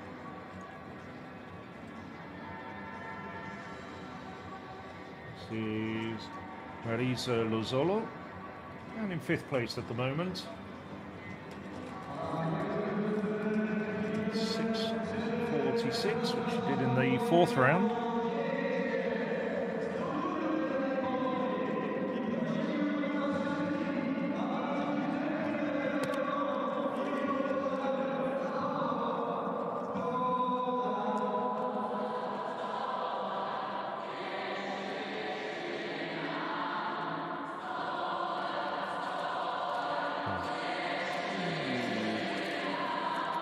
Did that make an impression in the plasticine?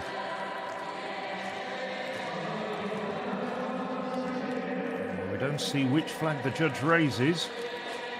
I'm just sensing it might just have been the very slightest of fouls.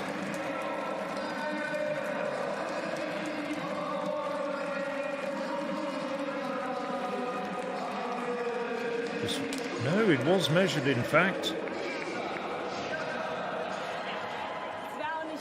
So 6:49, but it couldn't have got much tighter on the plasticine.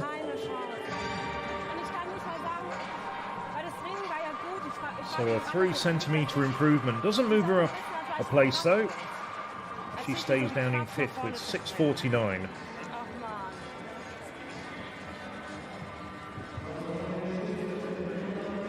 So Petra Banhida Farkas.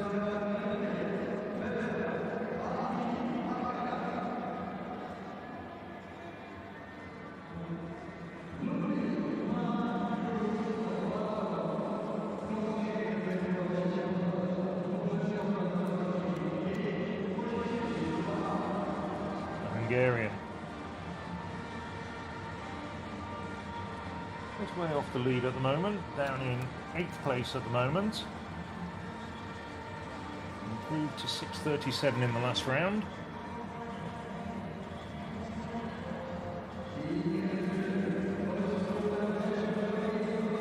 Nida Farkas.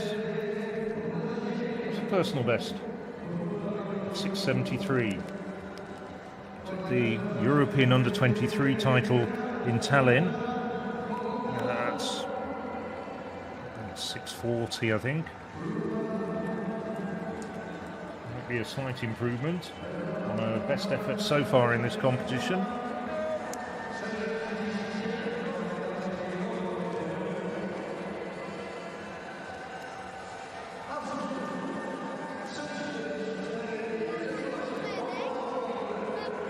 Simple, straightforward technique. Just runs fast and jumps.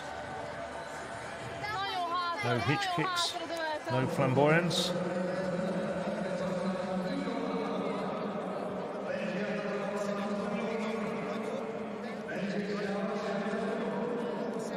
Just unpacking what happened. Some young fans might be a bit far across the moat to reach and sign an autograph.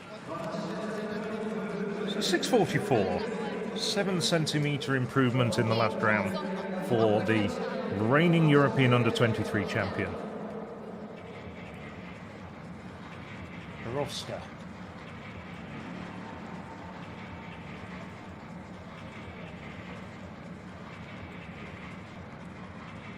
Little Horovska. Now down in 8th place, and after her it's just the top 3 to come. Bring you the last few jumps of the women's long jump very shortly. Sam Kendricks now to vault.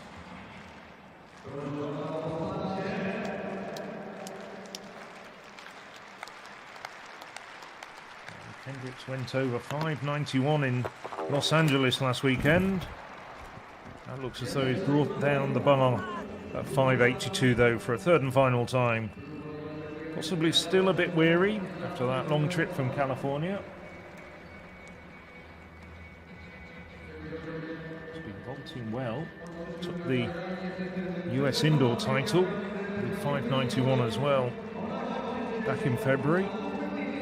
So he's getting back to the sort of form that took him to a US record back in 2019 of 6:06.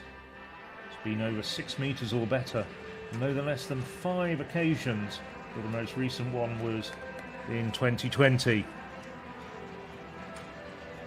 Has had a few injury problems, and of course just watched in amazement, I think, and awe as Mondo Duplantis has taken over as the #1 vaulter in the world. So Essa Broom, 6:79 in the last round to take the lead.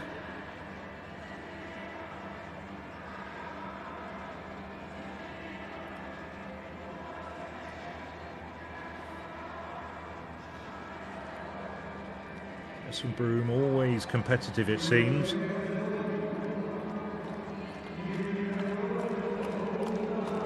good sprinter as well. She's quick on the run up. She's got bags of lift. Looks like a foul to me.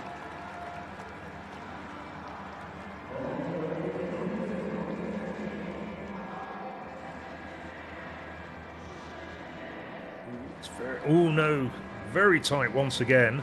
But no, that's a legal jump. At a distance, it looked like it was going to get the red flag, but quite rightly not. No VAR referee required for that one. The congratulations of the crowd. Let's wait for Q.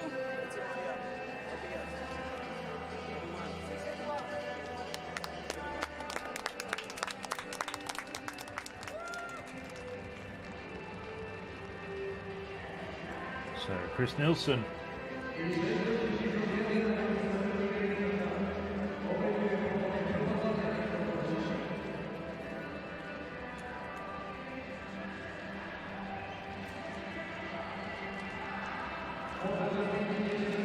Nelson, as I mentioned before, won at this meeting last year with 5:92.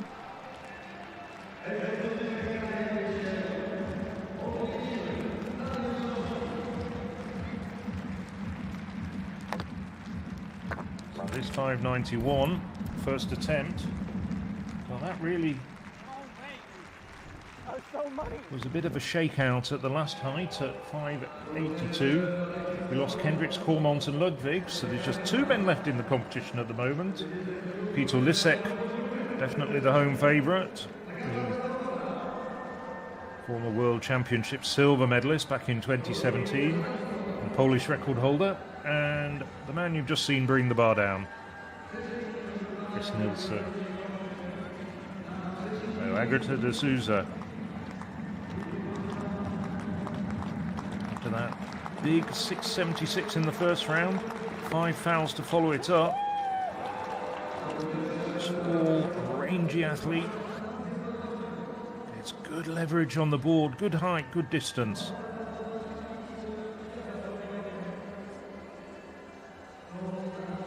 So it is given us a valid jump. 6:52 though. So she finishes in 3rd place.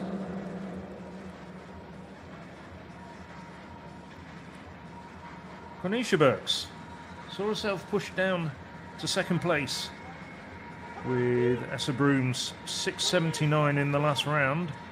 She's got 6:77 to her name. Can she regain pole position, if you'll pardon the pun?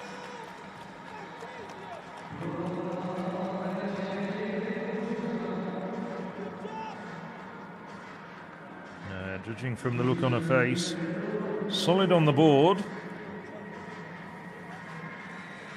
Good run up, just not quite as far, just drifts out to the left-hand side of the pit.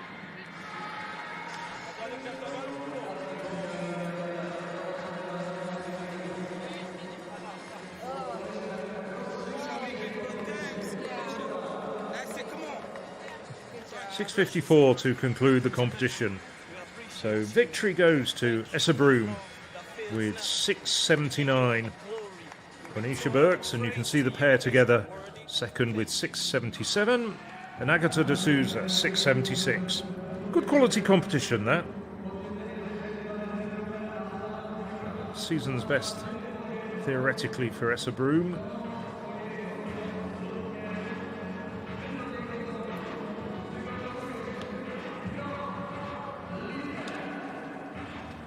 Men's pole vault still going on.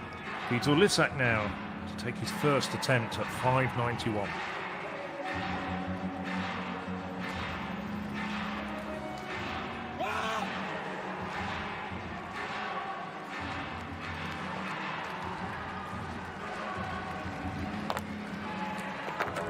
No. Both he and Nilsson, 2 more attempts though at this height.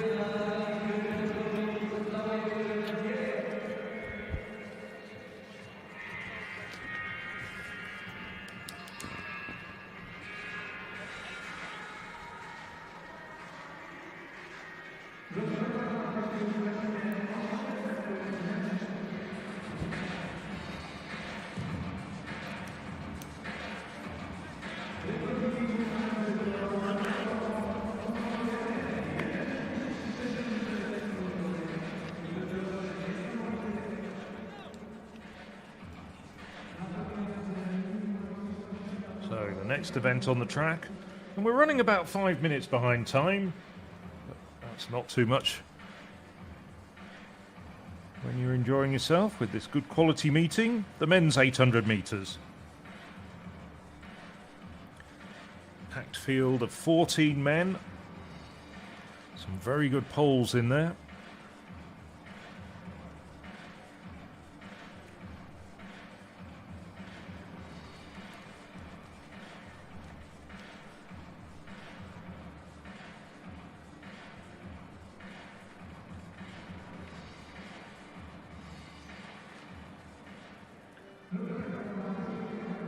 So on the outside,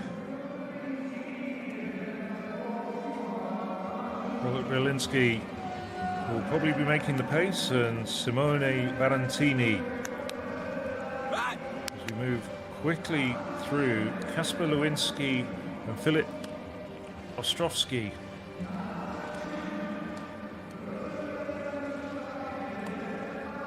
Lane 6, Ephraim McConan. He's down here as Ethiopian, but I'm sure he's Canadian.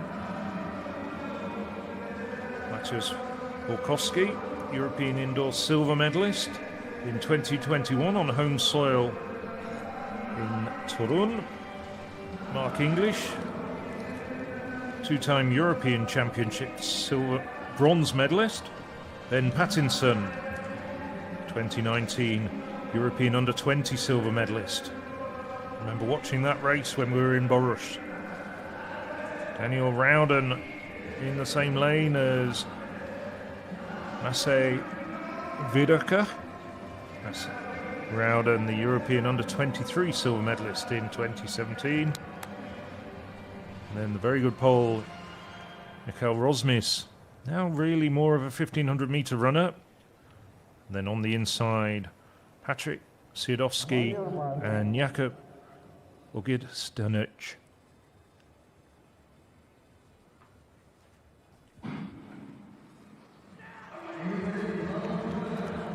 I think we're probably looking for about 51.5 over the first lap. It is indeed Bielinski who's taken them out, but McConan featuring.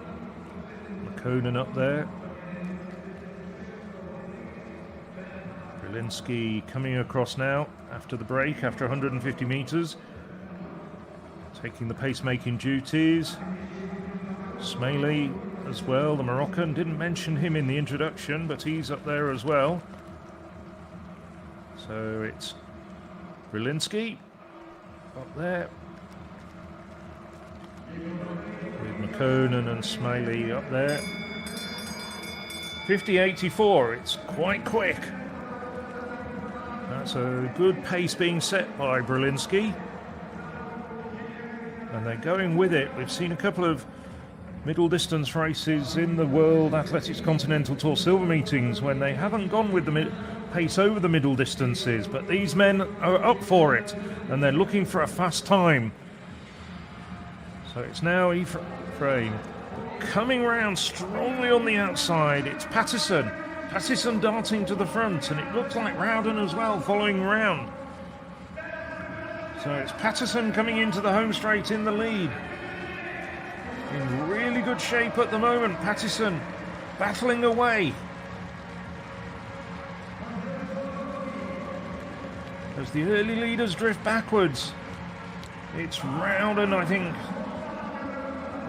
Double check on that.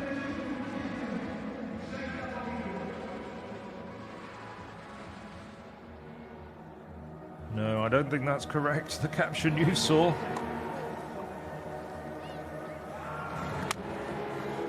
It's Ostrovsky.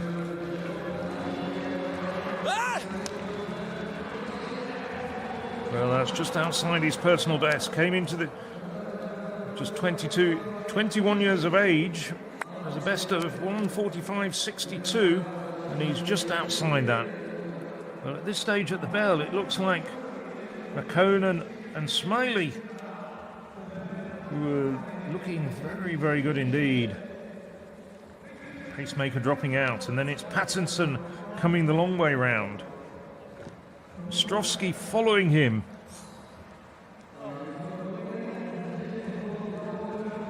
As McConan drifts backwards and Smiley drift backwards, and at this stage, well, Patterson just tiring down the home straight. As Ostrovsky comes through strongly and just manages to get in front of the Briton and on the outside.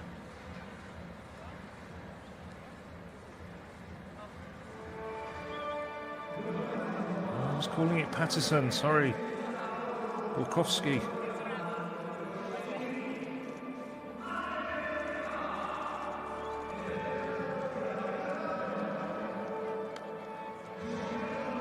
Interesting overhead shot there, giving the rundown. So, Polish Premier C goes to Filip Ostrovsky.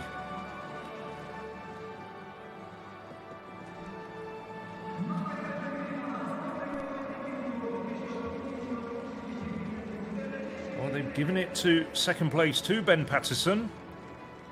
And Borkowski coming through for third. But it's Filip Ostrovsky who takes the honours in 1:45.67. Ben Patterson 1:45.75, and the former European indoor silver medalist Maciej Borkowski 1:45.76. A very competitive race, just 1200s covering the first three men home. Slightly disappointing run, I think, from Barantini in his opening race.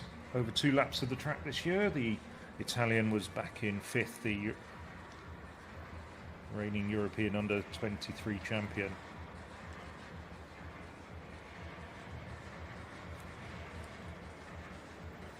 Well, the pole vault's been going for 1 3/4 hours now.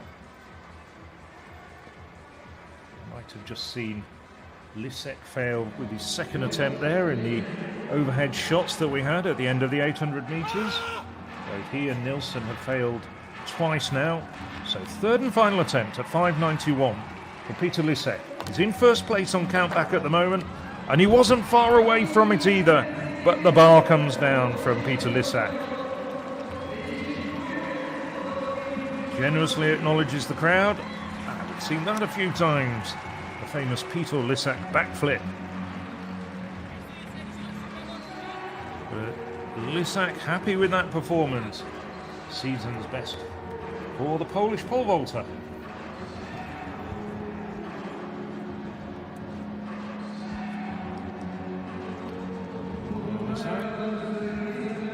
The silver medal in 580 at the European Indoor Championships in Istanbul in March. I think he'll be representing Poland in this very same stadium in probably 3 weeks' time, because the first division matches come on at the end of the week.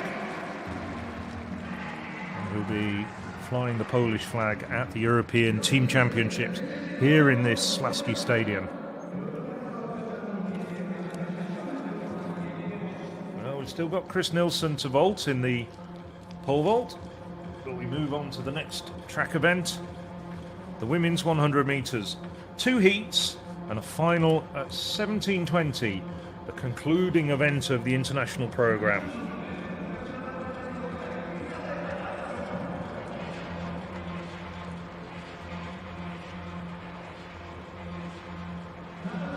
So on the inside, in lane 2, it's Izabela Jastrzębska. Martina Kotwila, well-known Polish international. Alexandra Burkhardt, part of Germany's 4x100 metre European champions winning time. Kristina Simonskaya, now eligible to run for Poland, the former Belarus athlete. Saw Marie-José Talua, Magdalena Stefanovic, Paulina Paulich, and Olvia Similag complete the lineup. Lane 6, the Ivory Coast sprinter, Maria-José Talua.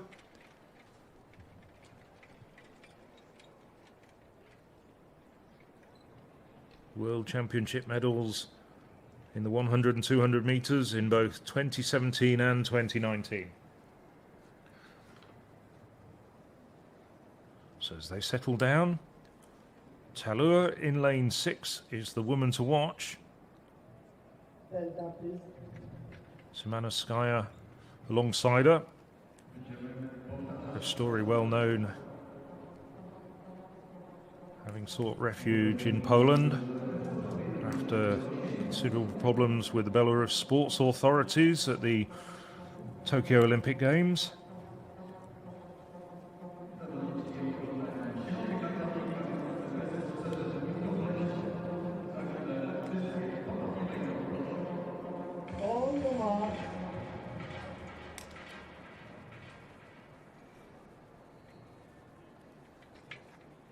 So the meeting record, 11:08, held by Eva Svoboda from last year. So as they settle down, Jastrzębska, Kotwila, Burkhardt, Simonskaya, Talu, Stefanovic, Paulich and Zimilag.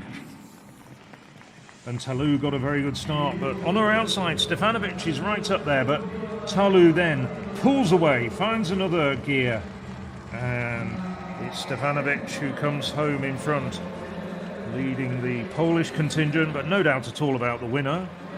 And that looks like a meeting record for Marie-José Talu. Revised to 11:03. Stefanovic challenged for a while. That's a personal best for Stefanovic.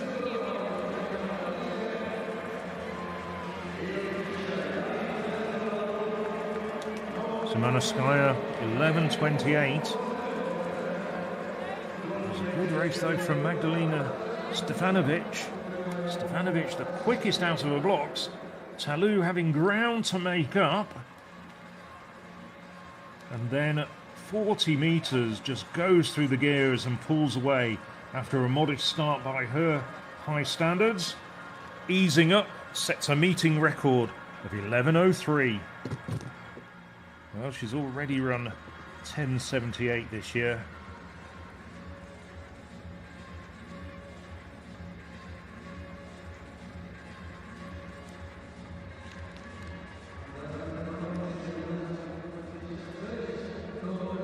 Setting things up for a terrific final.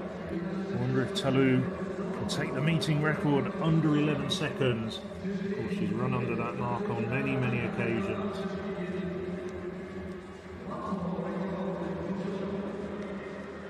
Talu, number 2 on this year's world list at the moment. And remember, we do have the World Championships coming up in August in Budapest.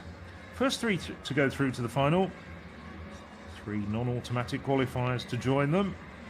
Stefanisic and Szymanowskaja will be joining Talou for sure. Let's see how things progress in the second heat.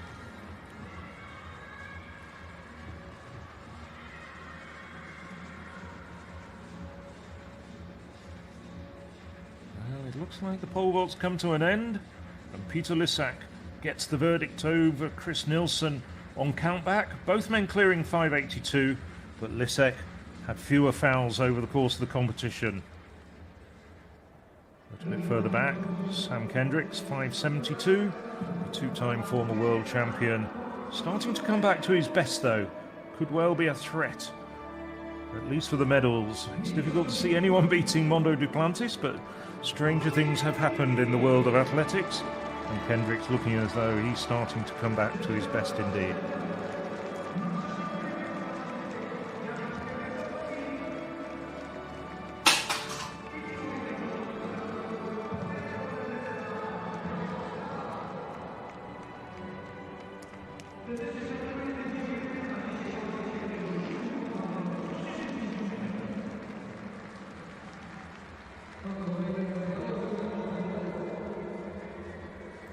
So a wonderful area shot of the Slasky Stadium.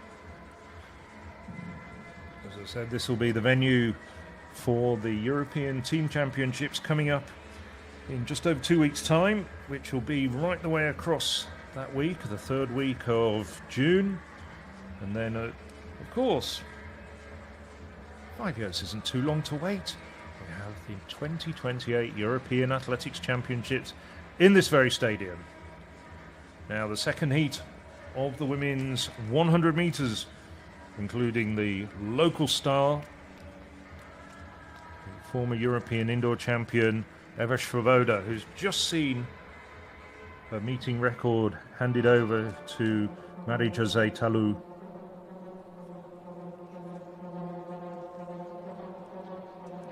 So in lane 2, it's Julie Szymaska.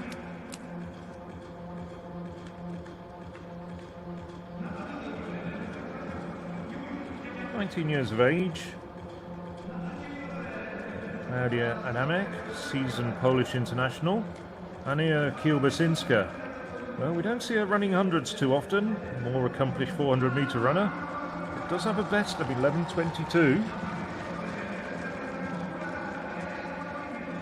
Arielys Martinez improved to 11:17 this year. Eva Svoboda, this her first outing over 100 metres this year.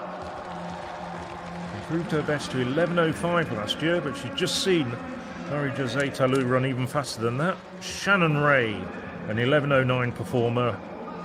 Monika Rumaszak and Magdalena Nemeczek. Two poles in the outside lanes.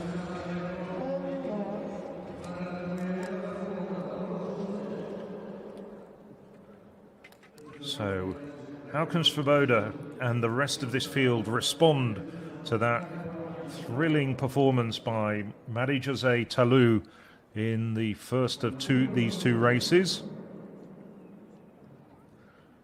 So it's Szymańska, Adamek, Kielbasinska, Martinez, Svoboda, Ray, Romashko and Niemczek.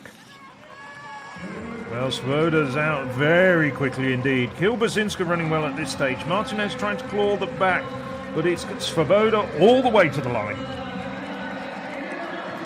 Oh, that looks very quick indeed. That could well be a personal best. She's responded magnificently. Well, Eva Svoboda has brought her A game and set a personal best, equaling the meeting record just a moment ago from Marie-José Talou. I certainly wasn't expecting that. She does love to compete in front of a home audience, though. And behind her, Shannon Ray came through for second place, having had a really rather modest start, the American. Martinez coming from a long way back. At this stage, halfway into the race, as Svoboda hits the afterburners. Kusocinski was up in second place for the first half of the race, but just drifted out of contention. Swoboda, all the jigsaw puzzle pieces fitted together in that 100-metre run from the former European indoor 60-metre champion.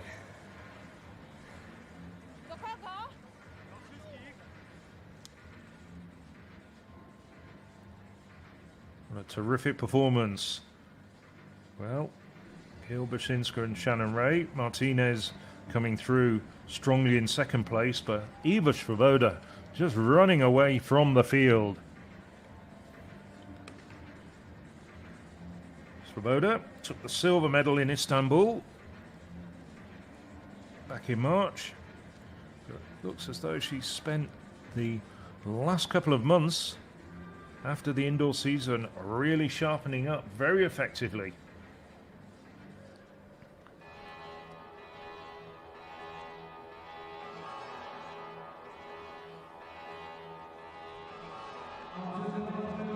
Confirmed, Eva Swoboda, 11:03. Behind her, Shannon Ray and Ariales Martinez go through as of right, following her home. This will be the lineup for the final. Kusocinski and Monika Romashko from that second heat going through.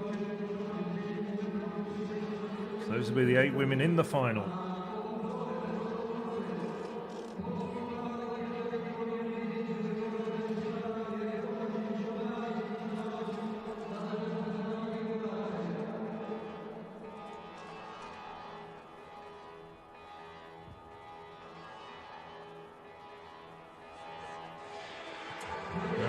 Hammer throw introductions.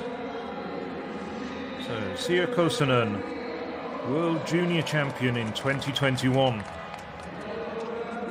Katarina Fomanek, another off the Polish hammer throwers production line. Alexandra Tavernier, former World Under-20 Champion, World Championship bronze medalist in 2015. 4th at the Olympic Games in Tokyo. Alexandra Siemec, 70-plus performer. Anek Echikunwoke, 75-metre-plus performer.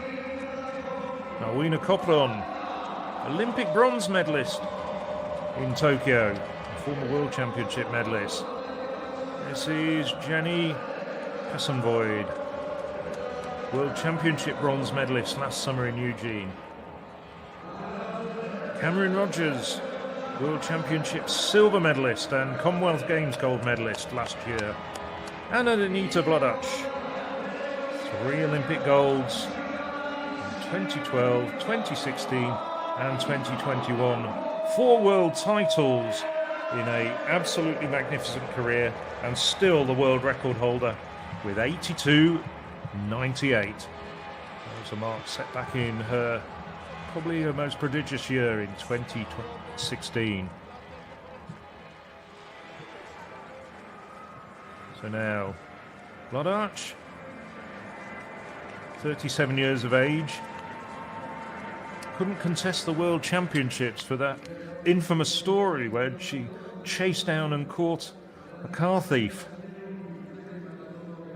Sustained a minor injury which required some surgery, and that wiped her out, unfortunately, for the rest of the 2022 season, but she's back.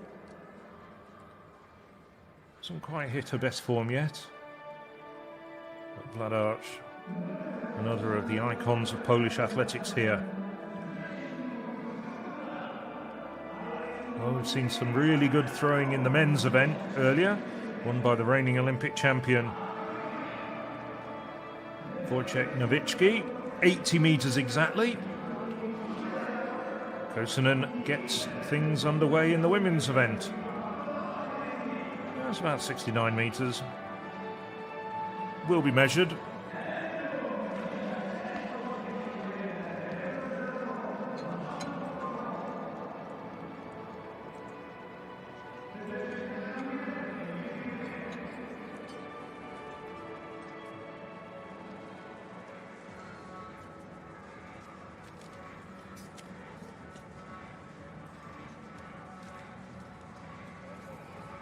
Continental 67.79 to get things underway.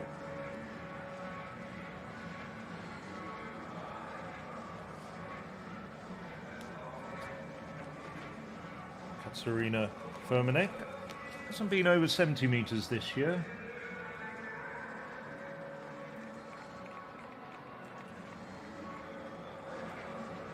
At best 73.61.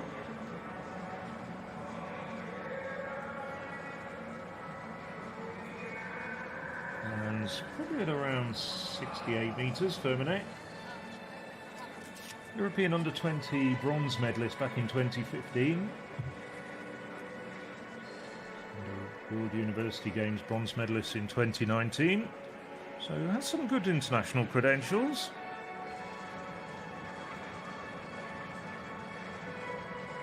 $67.70 for Firmanek. Now Tavernier goes into the circle.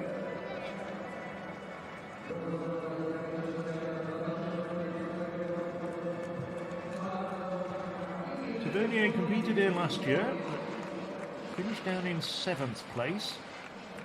Didn't get over 70 metres here last year. Looking to do a bit better this time around. Not over 70 metres so far.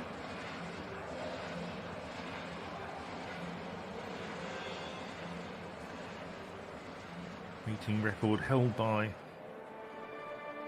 Anita Vlodach. 79.61 from 2016. Time that was very close to her world record. Still would be these days. So 65.90 for Tavernier.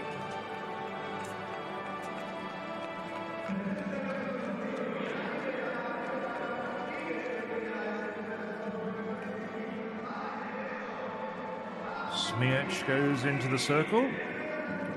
It's improved to 70.71 this year.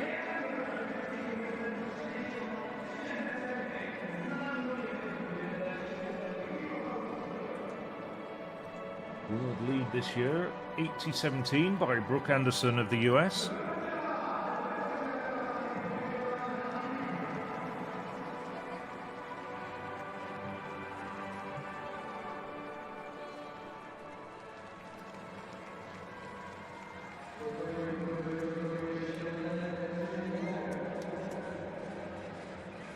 Smiech, 67.19. Saw that on my monitor before it came up on the graphics.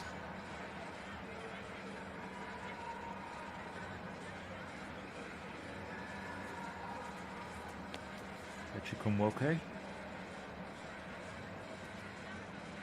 That's the first 70-meter throw of the competition.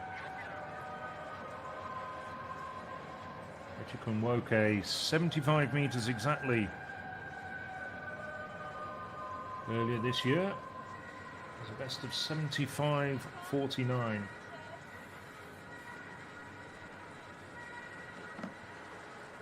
Seems to like throwing well in the early seasons. Hasn't got a great international competitive record. Made the final of the World Championships, but didn't quite get it together in the final and came 12th in the end in Eugene. Now the men's shot put. Well, we've been seeing some magnificent shot putting from Ryan Krauser on the other side of the Atlantic. Here we have two very good men indeed. Tom Walsh holds the meeting record from last year at 22.31. Got Joe Kovac as well, two-time world champion. First though in the lineup, it's Peter Gostieskovic, Simon Mazur, and Jakub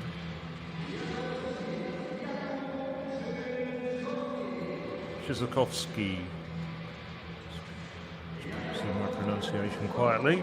Much easier one to pronounce. Wojciech Marok. Tom Walsh. Well, two-time Olympic bronze medalist and a former world champion in 2017. The aim New Zealander, familiar face on the European circuit, competes regularly anywhere and often. Armin Sinanasevic, Serbian, European silver medalist in Munich last year. Filip Mihailovic, well, the reigning European champion, so 1 and 2 from Munich. Now Joe Kovac, two-time world champion in 2015 and 2019. Went over 23 meters last year. 23 for Kovac. Michael Haratic, former European champion, Continental honours in 2018. European indoor champion in 2019. Hasn't been throwing quite so well in the last couple of years, but still very useful performer.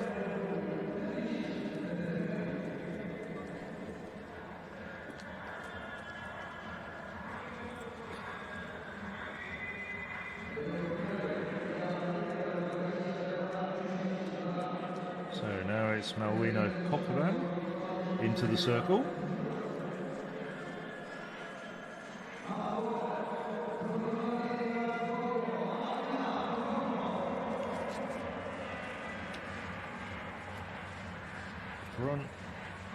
Bronze medalist in the Olympics in 2021. Fouls her first attempt.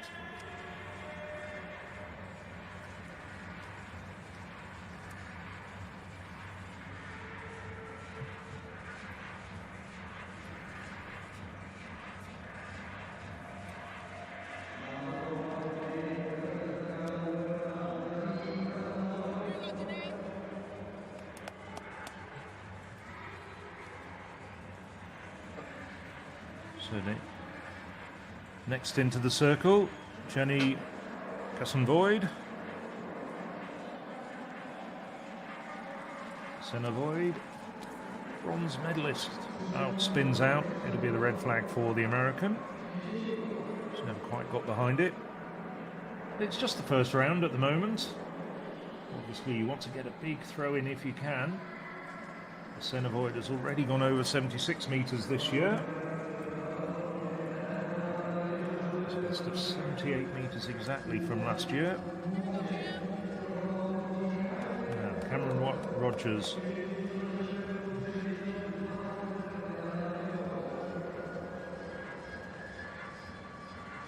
US based, represents Canada, goes to American University.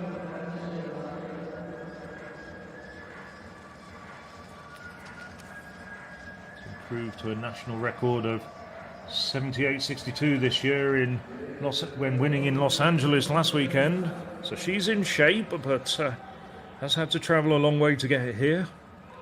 Possibly a bit jet lagged and a bit tired, but that looked a good throw to start the proceedings.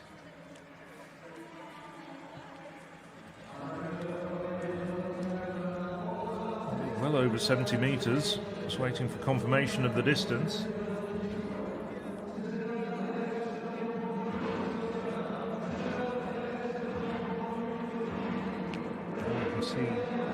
On my monitor it was 73.26 for Rogers as the venerable Anita Vlodarch goes into the circle.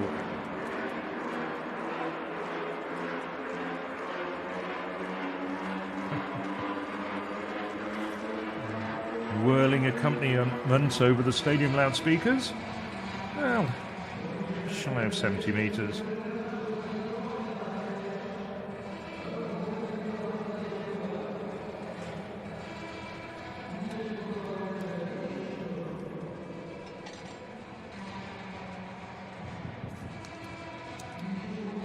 Vlodarch.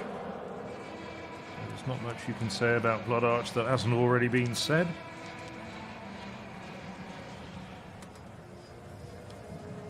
Three Olympic golds, 4 world titles, the world record. She really has been the benchmark for excellence in this event for so many years, for a decade. Just 66.91 with her first effort. Tom Walsh into the circle for the first time.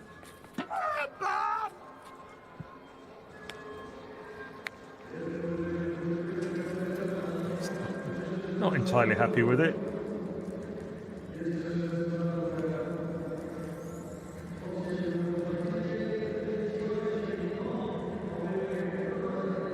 There's good camaraderie amongst the top echelon of the throwers. Still over 21 metres though. I think he's still looking for a big throw. 21.46. I don't think there's too many causes for complaint, realistically.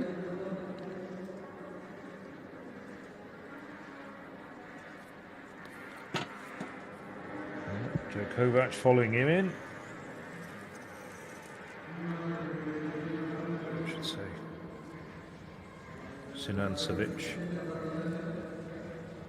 Not quite as far, about the 20-metre mark for last year's European silver medalist.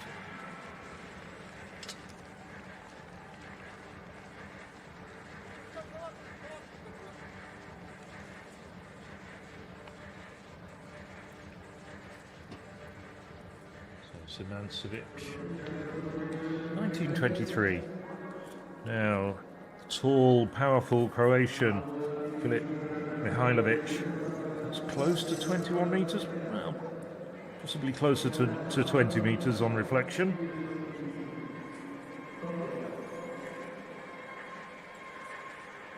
Tall, rangy, athletic athlete.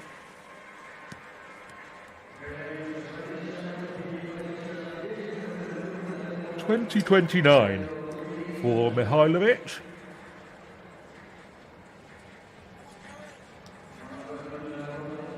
Now, Joe Kovac.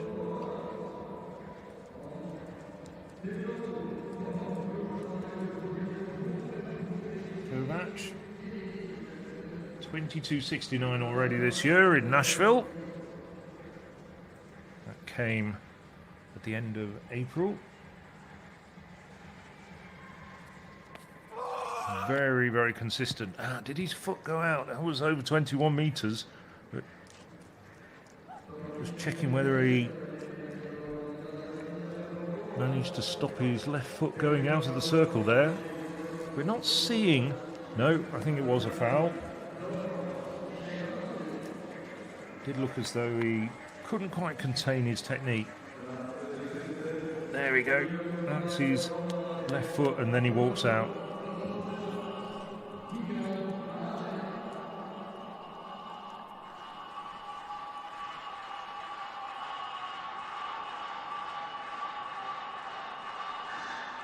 Michael Haratic.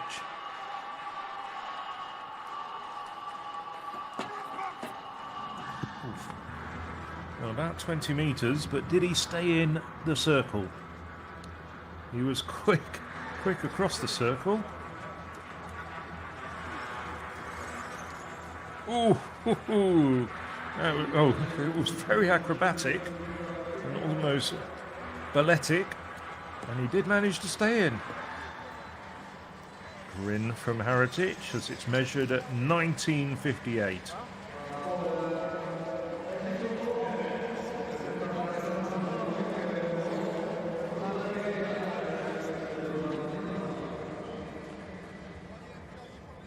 So now we have the second of the two women's 100-metre hurdles races.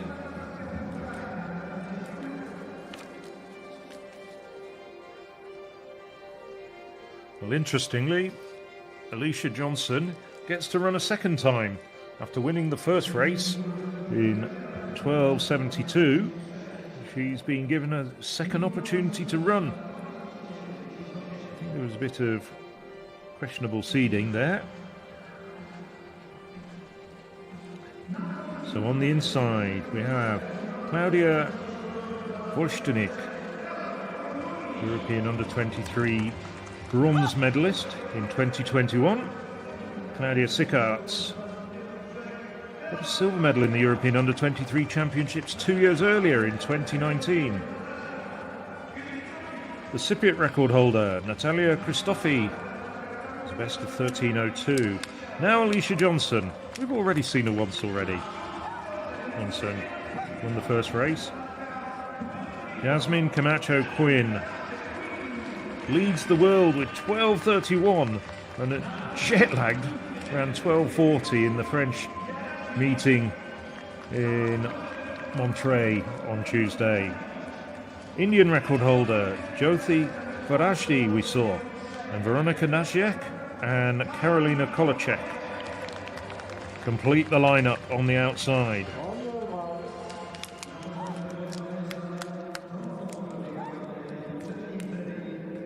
Meeting record 12.36 by Gradzina Rabstein, and that dates all the way back to 1980.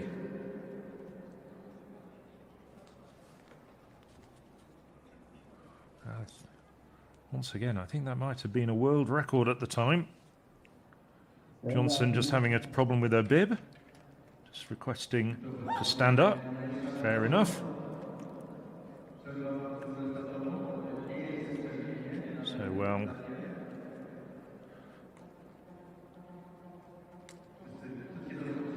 I have to say, in this day and age, I'm just wondering whether there's a better solution to the bibs.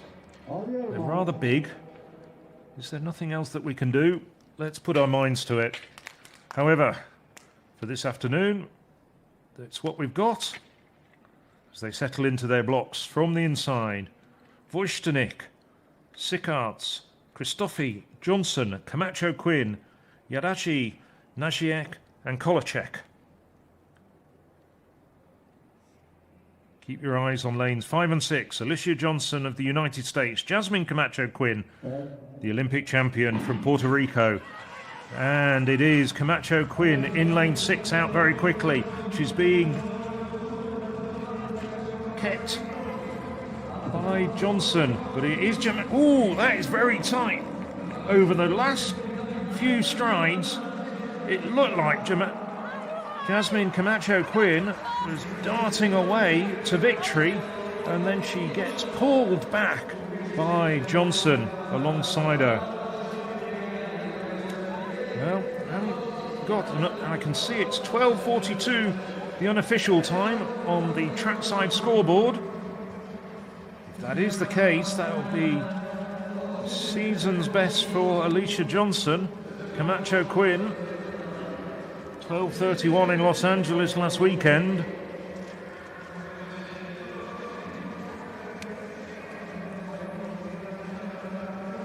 Now Johnson working really hard.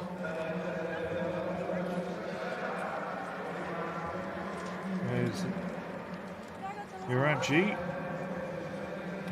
Took the Indian record down to 12:82 last year. Still waiting to see who's confirmed as the winner of that race. It was very tight.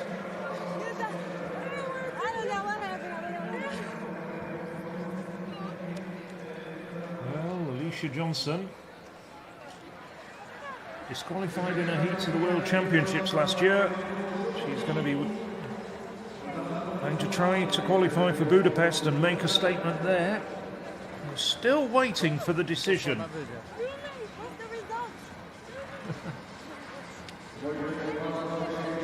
There's some good-natured banter from Johnson. I'm not sure who got that. I really wouldn't want to call that.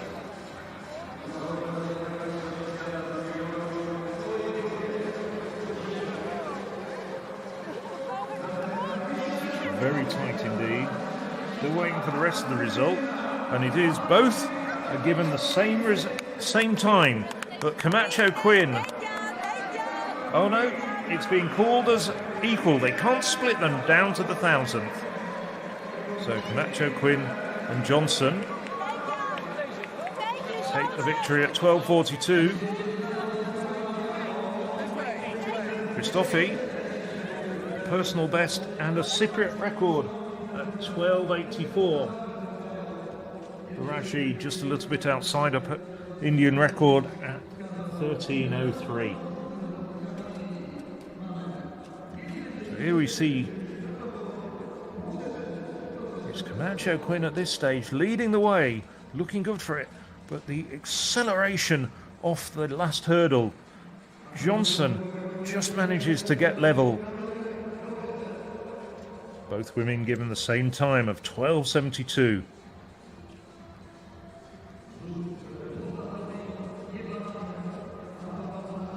Good run from Christofi in third place. That'll be well received back home. Head-on shot there. Both Camacho Quinn and Johnson so quick over the hurdles compared to the women behind them. That was a masterclass in elite hurdling from Johnson and Camacho Quinn. As we look, well, that looks like a replay of the women's 100 meters from earlier. The director playing in the wrong event. Here we go. That's the right race. Nothing to choose between the two women once they looked at the photo finish, and a big hug. They're pretty familiar with each other. They've seen each other a lot on the international circuit. There we go. Confirmation of the times. Equal first to Camacho Quinn and Johnson. Don't see that happen too often. It's usually some margin between the athletes when you actually get down to it, and when you actually start to analyse the fine detail of the photo finish. Nothing to choose between them on this occasion. Sina Ramstein's meeting record and former world record stays intact for another year. We have to wait until the 70th edition of the Memorial Janusz Kusocinski meeting this time next year to see whether it will finally fall. Now, Joe Kovac.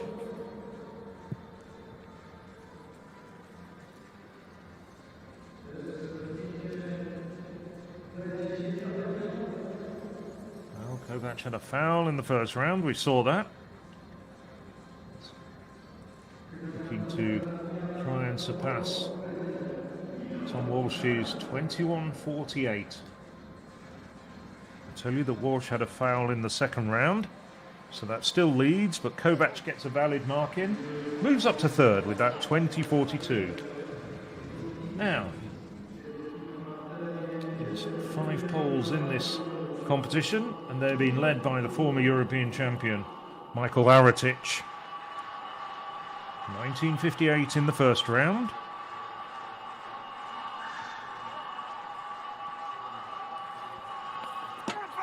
No, that's a foul. Hope he's all right. He's very, very quick across the circle. We saw him dancing around and just managing to stay in the circle with his first effort. Wasn't quite so successful this time around.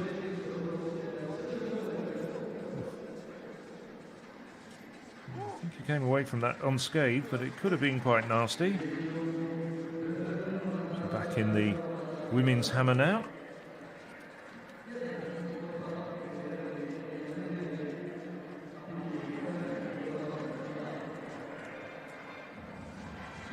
So Alexandra Tavernier struggling a little bit to find her best form. 65.90 in the first round for the French former world under-20 champion.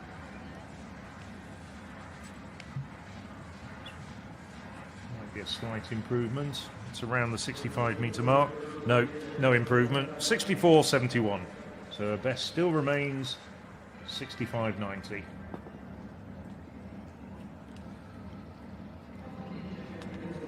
So we go on to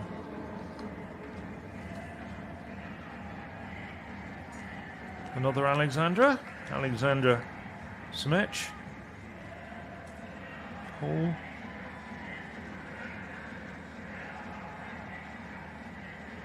.70.71 this year, and that was a personal best.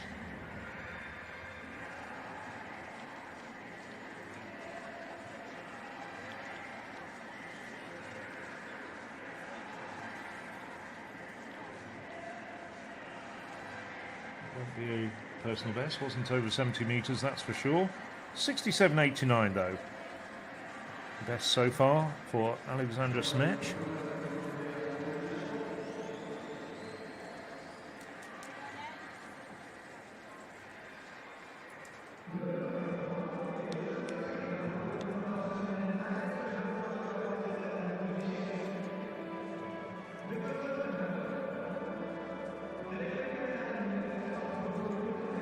Now the turn of Annette Chitnawaki. 70.46 in the first round. We saw that throw. Fouled her second effort. Sort of danced a little bit at the end there. It was only just over 60 metres, so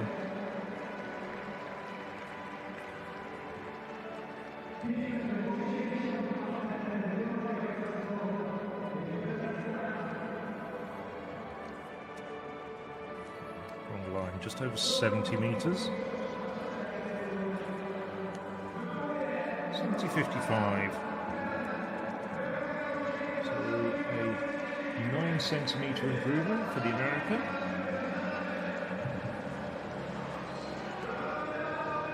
Now Marvina Copperan going into the circle.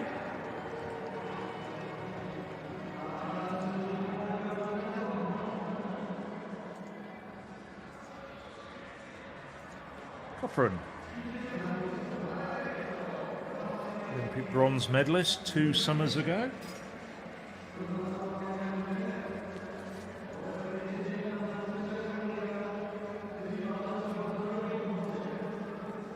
With a best of 76.85, she stands second place on the Polish all-time list behind Anita Blodacz.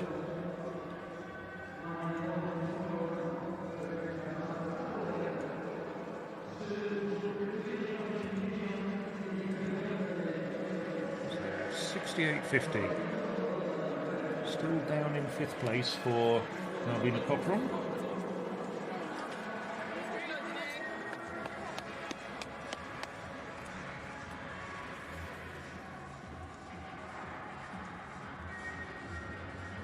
So now the women's 1500 metres.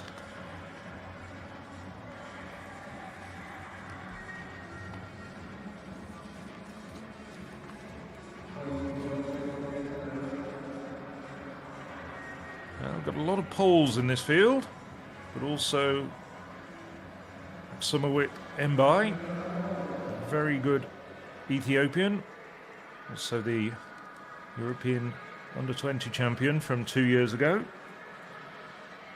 Gaia Sabatini, I should say under-23 champion from 2 years ago.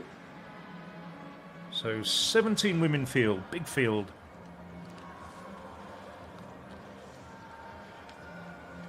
On the outside, Tejas Gebruet. She's expecting to make the pace. Mbai alongside her.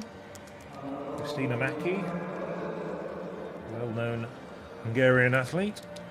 Sabatini in the yellow top. Katerina Trost as well.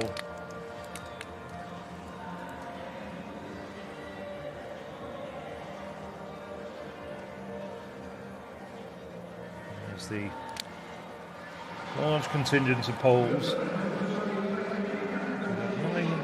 10 Poles in this race.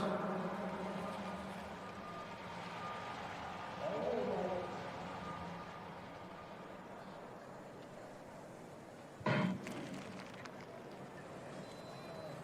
the Poles this year broken 4:10 in this race. Martina Gallant though, 4:05 performer, having her first outing over 1500 metres.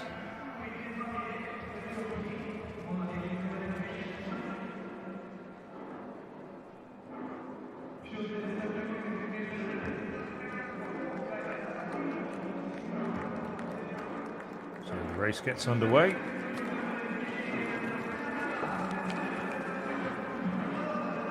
And straight to the front, it's Gebruat.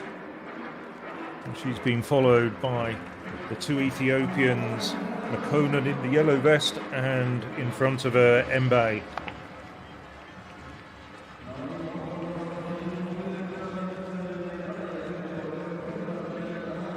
Live Summerwit Mbaye, World Indoor silver medalist both back in 2014 when she was still a teenager and in 2022 last year in Istanbul.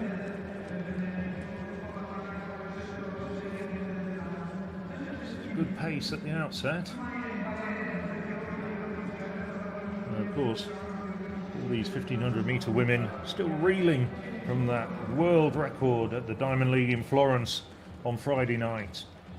Just savour these figures. 3:49.11 by Kenya's Faith Kipyegon.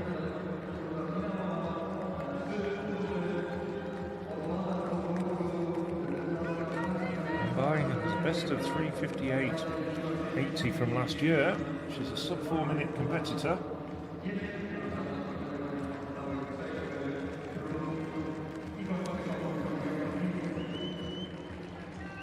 Meeting record set.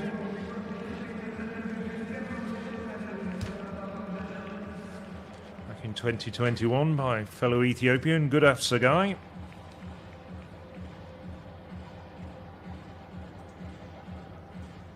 Pretty good early pace here in this race.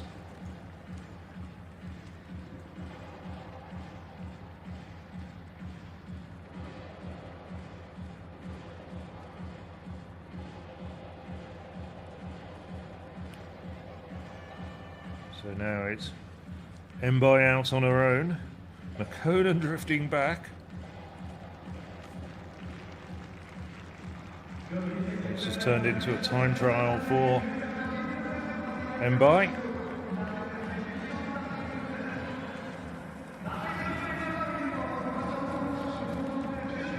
And Mbaye didn't really have much help from the pacemaker on the third lap. She's out on her own now, hitting the bell unofficially in 2:59. She'll have to shift if she's to get under 4 minutes. It's looking as though the winning time might well be just outside 4 minutes, and the rest of the field led by Gaia Sabatini a long way back. The German Katharina Trost in third at the moment. But it's Aksamet Mbaye racing away. He's absolutely dominated this race from the gun.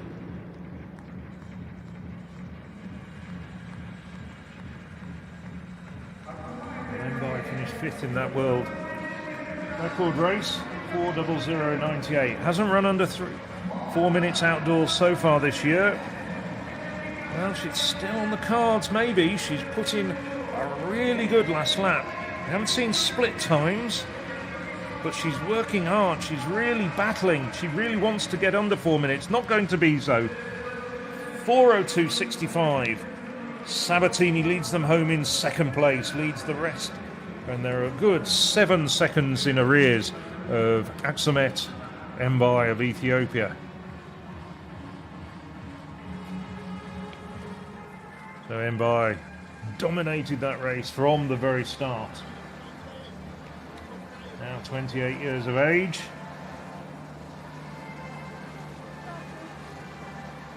First win of the year. Confirmation of the times. 4:02.63.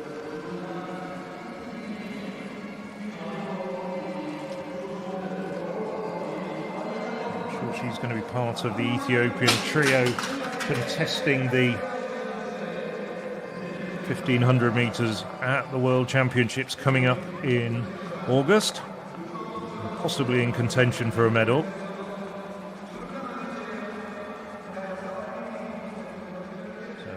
As we see the closing stage of the race, just gritting her teeth, trying to get under 4 minutes, but it's not to be on this occasion. 4:02 and change for the Ethiopian.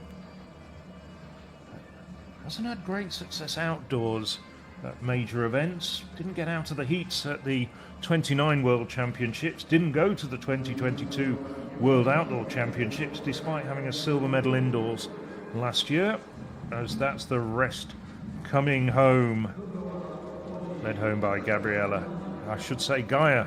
Sabatini.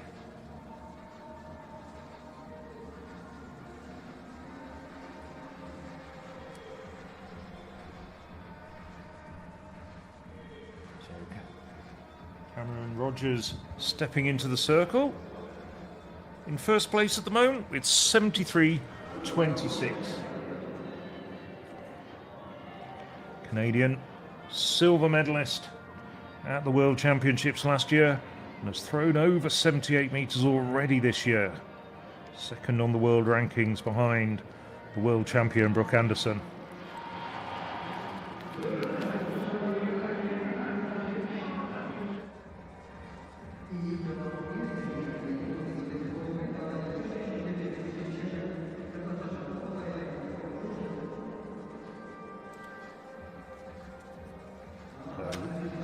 Good technique from Rogers.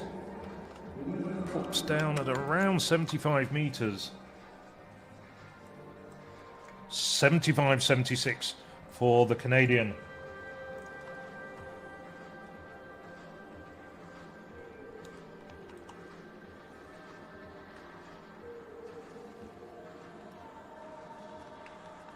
And confirmation end by 4:02.63 and 5.5 seconds back.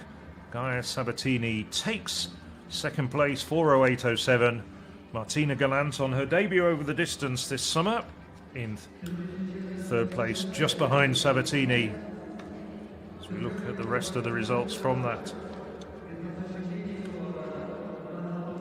event, dominated by the Ethiopian. Well, Anita Vlodacek in the past has dominated hammer throwing. Not quite in the same form though this year.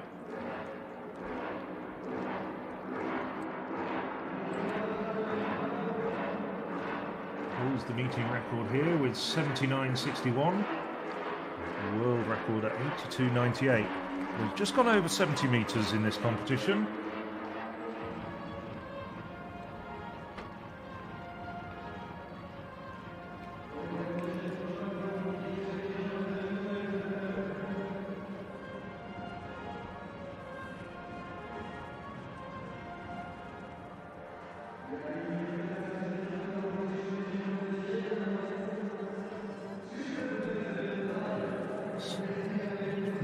Around the same distance as before, I think, when you looked at it on the replay.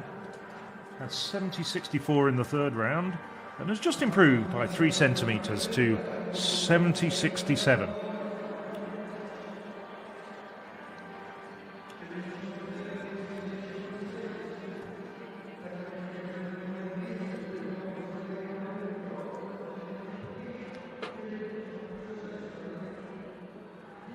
Now it's the turn of Jenny Kassenboyd to go into the circle. 74.66, so she's throwing well. And that's around the same mark once again. Well, Kassenboyd took the bronze in Eugene last year, behind Rogers and fellow American Brooke Anderson.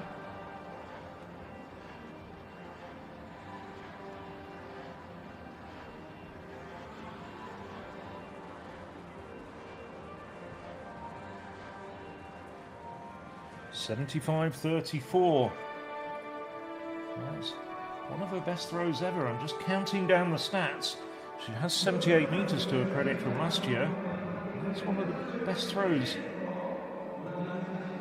That's her third best throw outside the United States. She does throw well on home soil. Hasn't got a great deal of experience. But this woman, Cameron Rogers, in addition to that silver medal, took bronze in Birmingham. Entertaining an affable person. I was lucky enough to chat to her after the hammer throw final in Birmingham last year at the Commonwealth Games, and that's an improvement. Without a doubt, that is a very good effort indeed.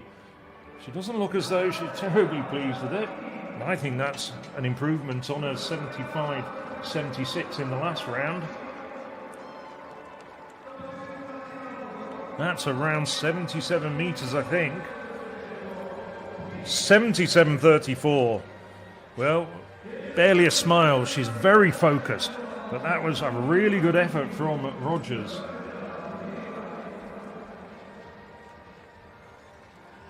.78.62, a national record set in Los Angeles last weekend, and she's brought her A game to Chorzow. Kovac now, two-time world champion, going into the circle.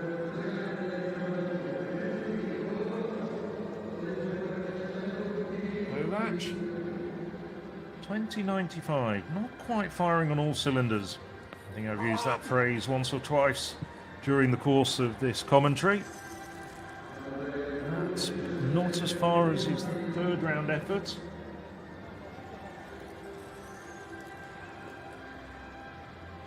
Stays in.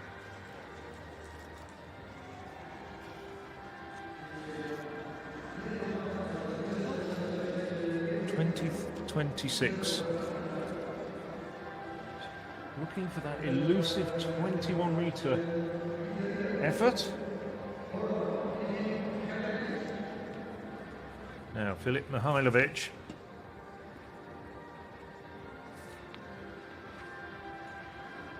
Reigning European champion goes into the circle. Mihailovic, 21.04 in the second round. It's not quite as far though.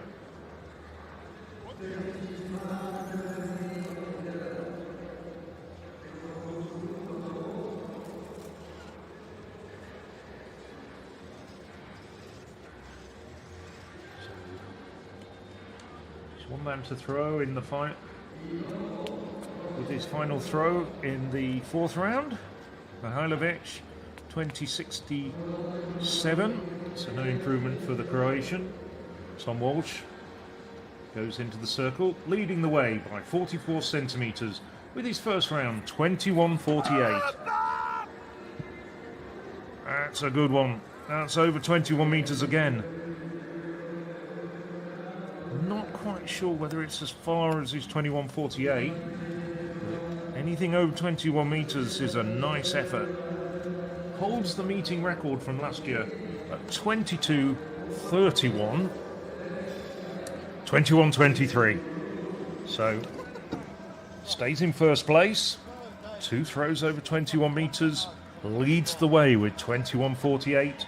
2 rounds to go in the men's shot put at this, the ORLEN Memorial Janusz Kusocinski meeting.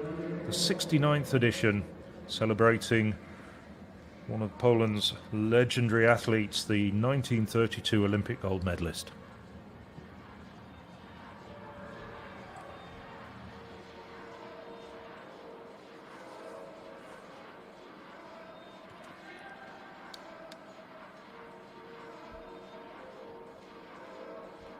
Into the hammer. Katarina Firmanek.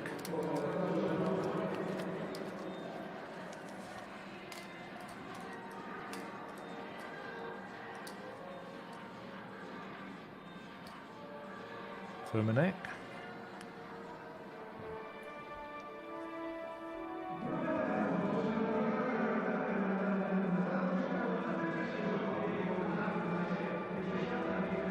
Best of 69.37 in the second round for Firmanek. That was a foul.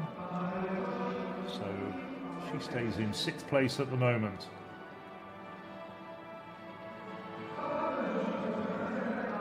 Now the turn of Annette Chinowoke.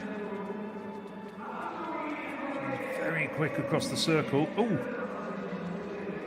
Well, that was over 70 metres, but I think she just slid backwards almost. Was that a red flag? Yes, it's been given as a foul. I think that was just really a lack of concentration from a Chinowoke. There we go. There we go. Oh, and she just loses her balance. It was a pretty good effort. Might not have been as far as her last round, 71.13. Well, that was just not concentrating, I'm afraid.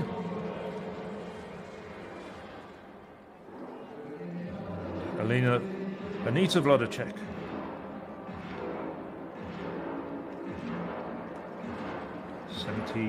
.67, down in 4th place at the moment. Well, that's not quite 70 metres.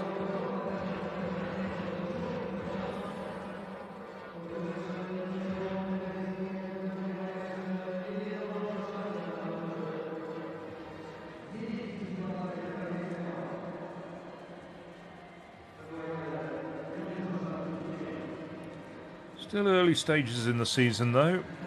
Still bouncing back off surgery last year. Started training late into the winter. A bit like riding a bike. Her technique certainly hasn't deserted her. She's a real example of great hammer throwing technique, but the conditioning, the weights, that's not quite there just at the moment. Jani Kassenvoid throwing well, 75-34 for Kassenvoid. Exactly 2 meters in arrears of Cameron Rogers. That's a foul, pings into the netting. She walks right out to the front of the circle. Kassenvoid noticeably very quick in the circle. Joe Kovac, third at the moment in this shot put competition. 20.97 for the two-time world champion.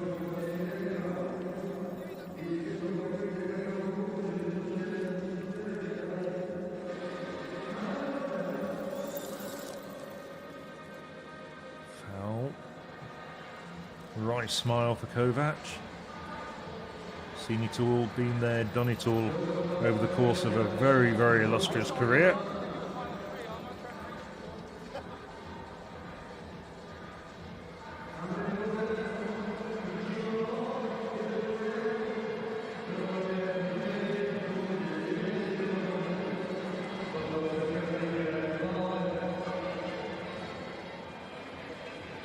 Prowling around. One more effort for Kovac.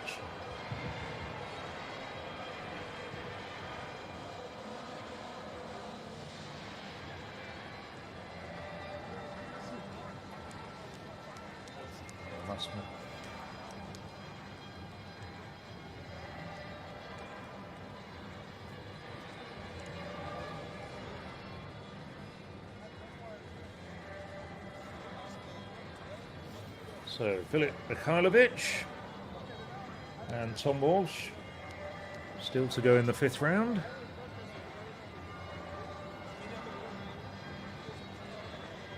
Get the impression Kovac there, passing on some of his considerable experience and advice to one of the younger putters. And the Polish putters, well, got plenty of talent in Poland at the moment. We haven't seen much of some of the other Poles other than Heritage, but they're all good, solid performers. 3 of the 4 all over 19 metres this year. Filip Mikhailovic.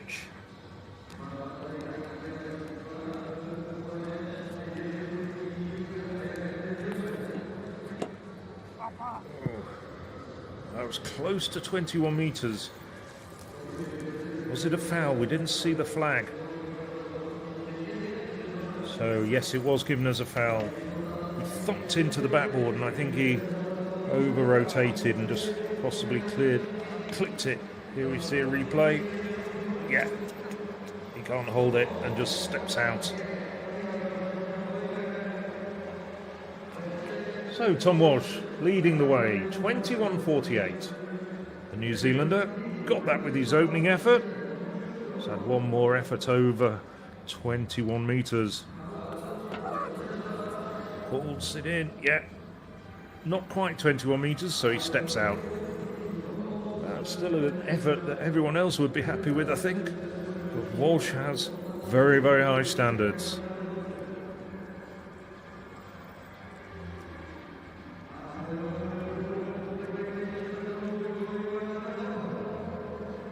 So now, the penultimate track action, the women's 800 metres.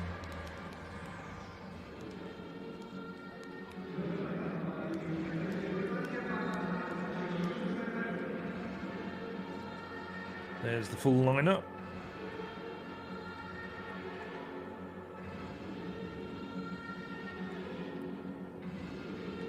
Well, this event hasn't quite sparked into life just yet. Wonder if we're going to see that today.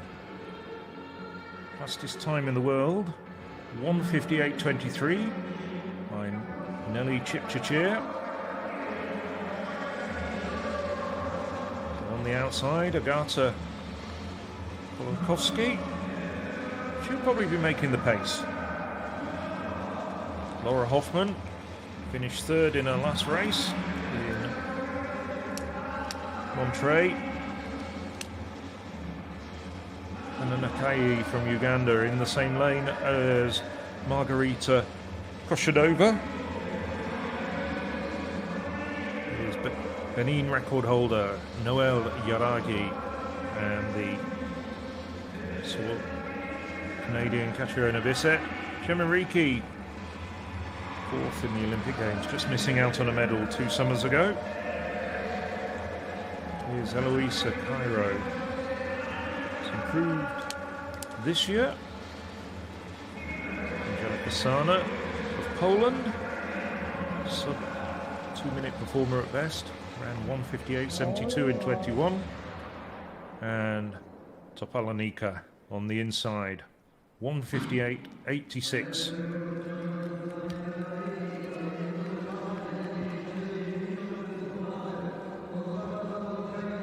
So they're away. On the outside, it should be Kolakowska coming across to make the pace. However, she's looking across, the woman, pacemaker in the pink top.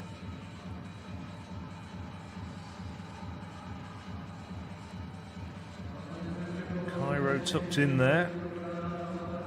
Then just behind her, Nakai and Yarigo.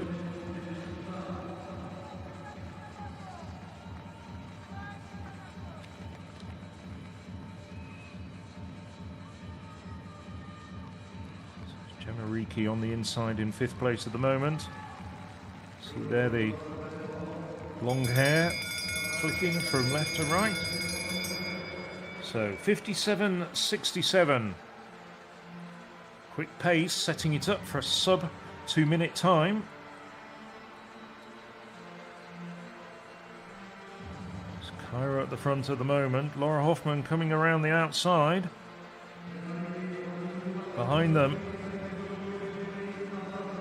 Nakai tucked in on the inside, the diminutive Ugandan. Now Gemma Ricci starts to command and take. Oh, there's all sorts of chaos going on behind her.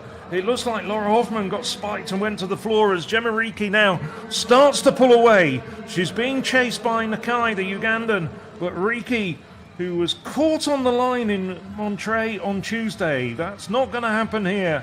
It's Ricci pulling away. She's tiring quickly, a little bit. So too Nakai. Looks as though it was quite Cairo who came home strongly for 2nd place. Well, Ricci would have been oblivious to what was going on behind her, but she was just starting to make a move and get away. Congratulations from Nakai. Gemma Ricci, 1:58.94. So European leading time for Ricci.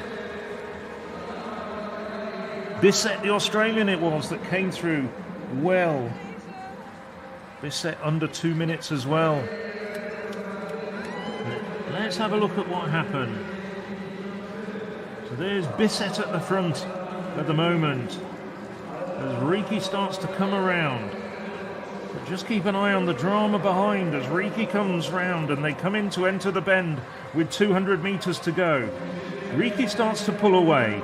Looks like Hoffman goes up the back of Bissett and causes all sorts of problems for everybody else. Ricci, though, having no problems at all. Still tiring a little bit in the home straight as Bissett attacked. But unlike in France earlier in the week, Ricci's not going to be caught on this occasion. So Gemma Ricci, 1:58.94. Catriona Bissett, 1:59.22. And Nakai. It looks like Hoffman got up to come through in 2:04 after falling on the deck. She did recover quickly. So now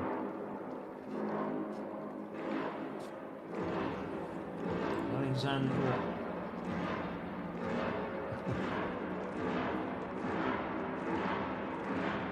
Anita Vlodovich, I should say. Too many Alexandras in this hammer competition.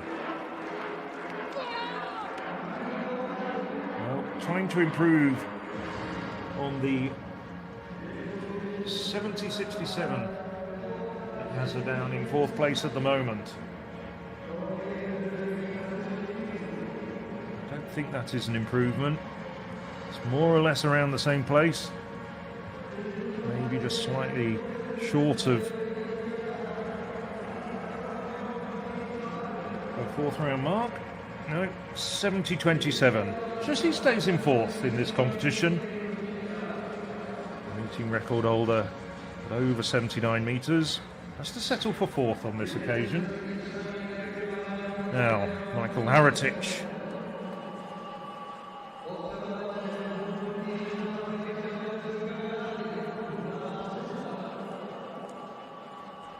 Haratic, a long way adrift of the leaders. 20.35 in the 3rd round, has him down in 5th place at the moment. No, that's around the 20-metre mark, and he just stands on top of the stop board. He knows that's not going to be good enough to improve his distance or his position.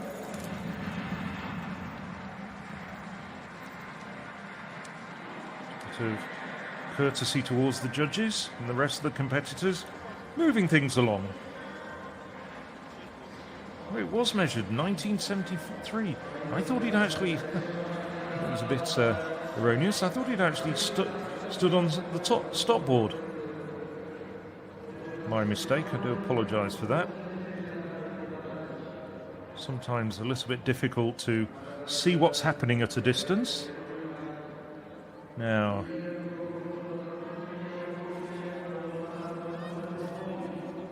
second place, Gianni Kassenvoid. 75.34 for Kassenvoid.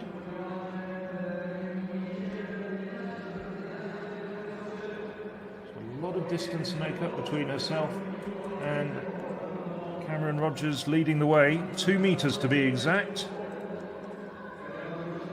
That's not going to do it. And she walks out the front. Well, that is what I thought Michael Haratic had done. Gianni Kassenvoid, 75.34. Good performance from the American, who took a bronze medal at the World Championships last year. But she's 2 metres adrift of Canada's Cameron Rogers, who's now going into the circle.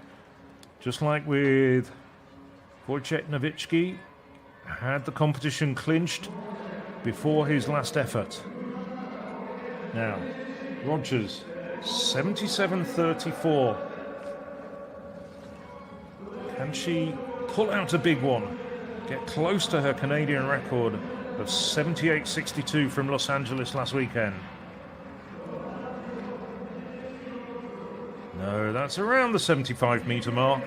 An excellent effort, but not a superlative one. Nevertheless, Rogers, very, very strong competitor, has really emerged over the course of the last 2 years. Took the silver medal in Eugene, and I'm sure he's going to be battling for the medals once again in Budapest.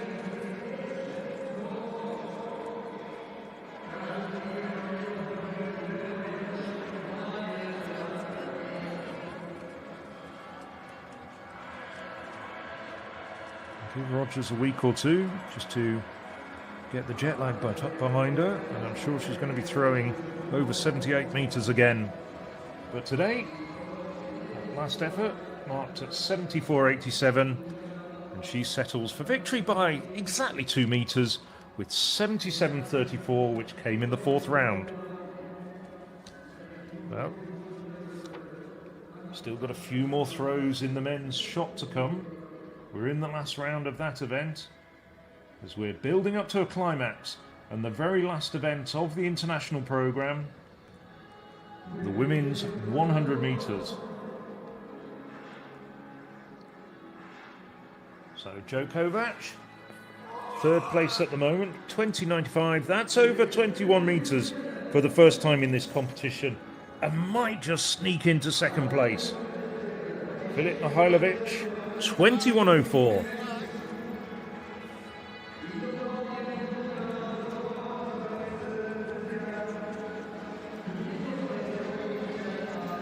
.21.04 as well, but he stays in second place on the basis of second best efforts. Mihajlovic had 20.99 in the third round, as did Joe Kovac, having 20.95 in that same round. So Kovac stays in third place despite getting over 21 meters for the first time. Mihajlovic confirmed in at least second place, chasing 21.48, but that's not going to be good enough. And he walks out.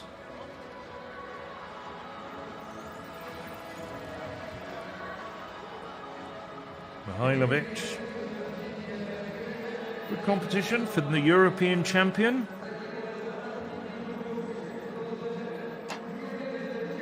Has to give best to this man, who's exhorting the crowd to get behind him.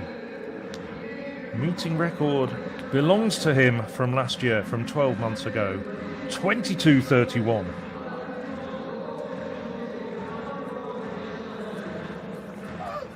He's quick across the circle. Oh no, it's not going to be any further. Nevertheless, victory goes to Tom Walsh. Walsh steps out of the circle, seeing the only drop down at around 2070. But a good day's work for the New Zealander.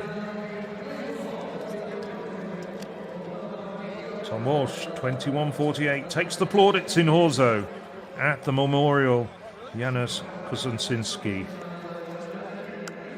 Filip Mihajlovic, 21.04, as is Joe Kovac, but second goes to the Croatian on countback, on account of his better second effort. So, just one event remaining. Well, that shows the meeting record at 11.08. That was updated in the heats with both Marie-José Talou and Iva Svoboda running 11.03 in those heats. And that's the lineup.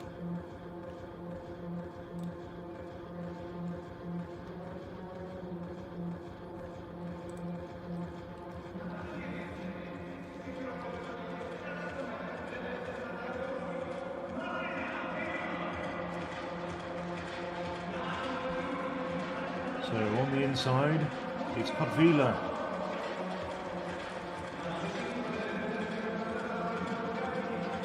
Romashko. Kotvila and Romashko getting through as fastest non-automatic qualifiers. Portugal's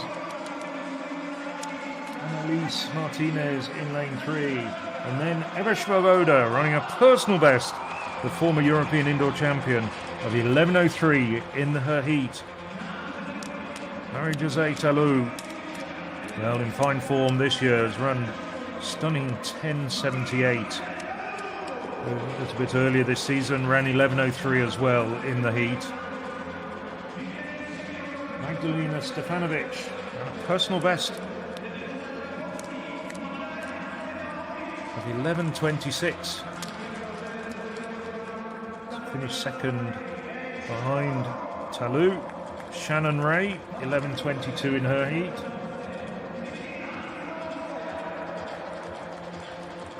Kristina Sinamoskaya. And on the outside, Anna Kielbasinska gets through as the fastest non-automatic qualifier as well. We're more used to seeing Kielbasinska running 400 metres. Kielbasinska sharpening up. It's a good outing in the 100 metres. So, the very last international event at the Memorial Janusz Kusocinski. As they settle into their blocks. From the inside, Kotvila, Romashka, Martinez, Svoboda, Talou, Stefanovic, Ray, Simonskaya and Kielbasinska. And both Swoboda and Telou out very quickly, but now Telou utterly dominating the last 40 metres. Oh, just look at that time. 10:82. What a magnificent performance from Telou. I just wonder whether there's ever been any 100 metres faster than that on Polish soil. Iga Swoboda, it's not a personal best. She ran a bit quicker in the heats. 11:07 for Swoboda.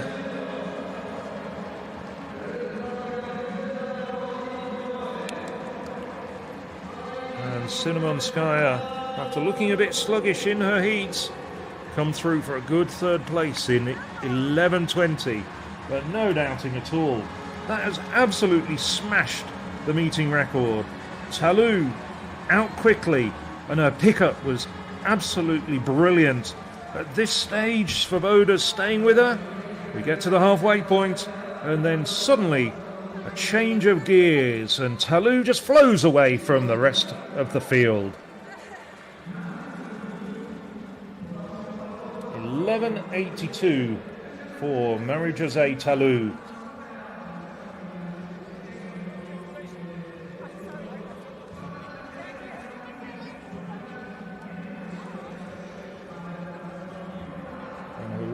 Time, well, Telou was the quickest. I'm looking at the monitors.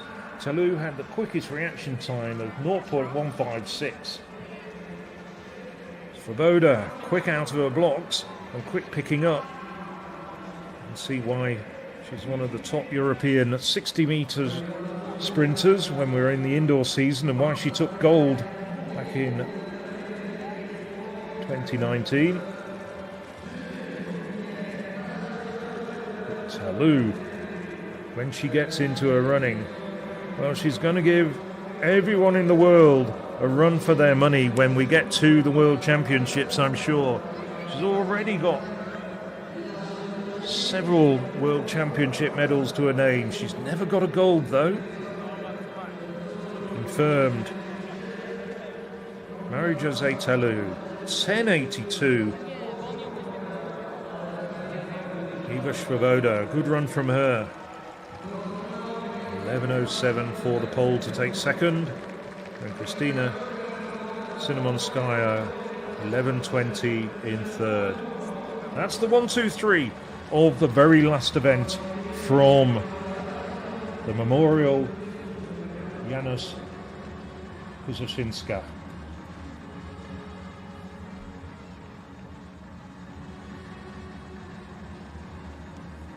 Well, the spectators in the stands of the Śląski Stadium will be entertained with some more domestic races and some more under-20 and under-20 races for about another hour. But it's time for us on the European Athletics YouTube channel, and myself, Phil Minchell, to say goodbye from this live broadcast, this live stream. Please do join us again for many other live streams during the course of the summer, not least of which the European Team Championships coming up in just over 2 weeks' time in this very stadium, the Śląski Stadium in Chorzow. But for now, it's time to say goodbye.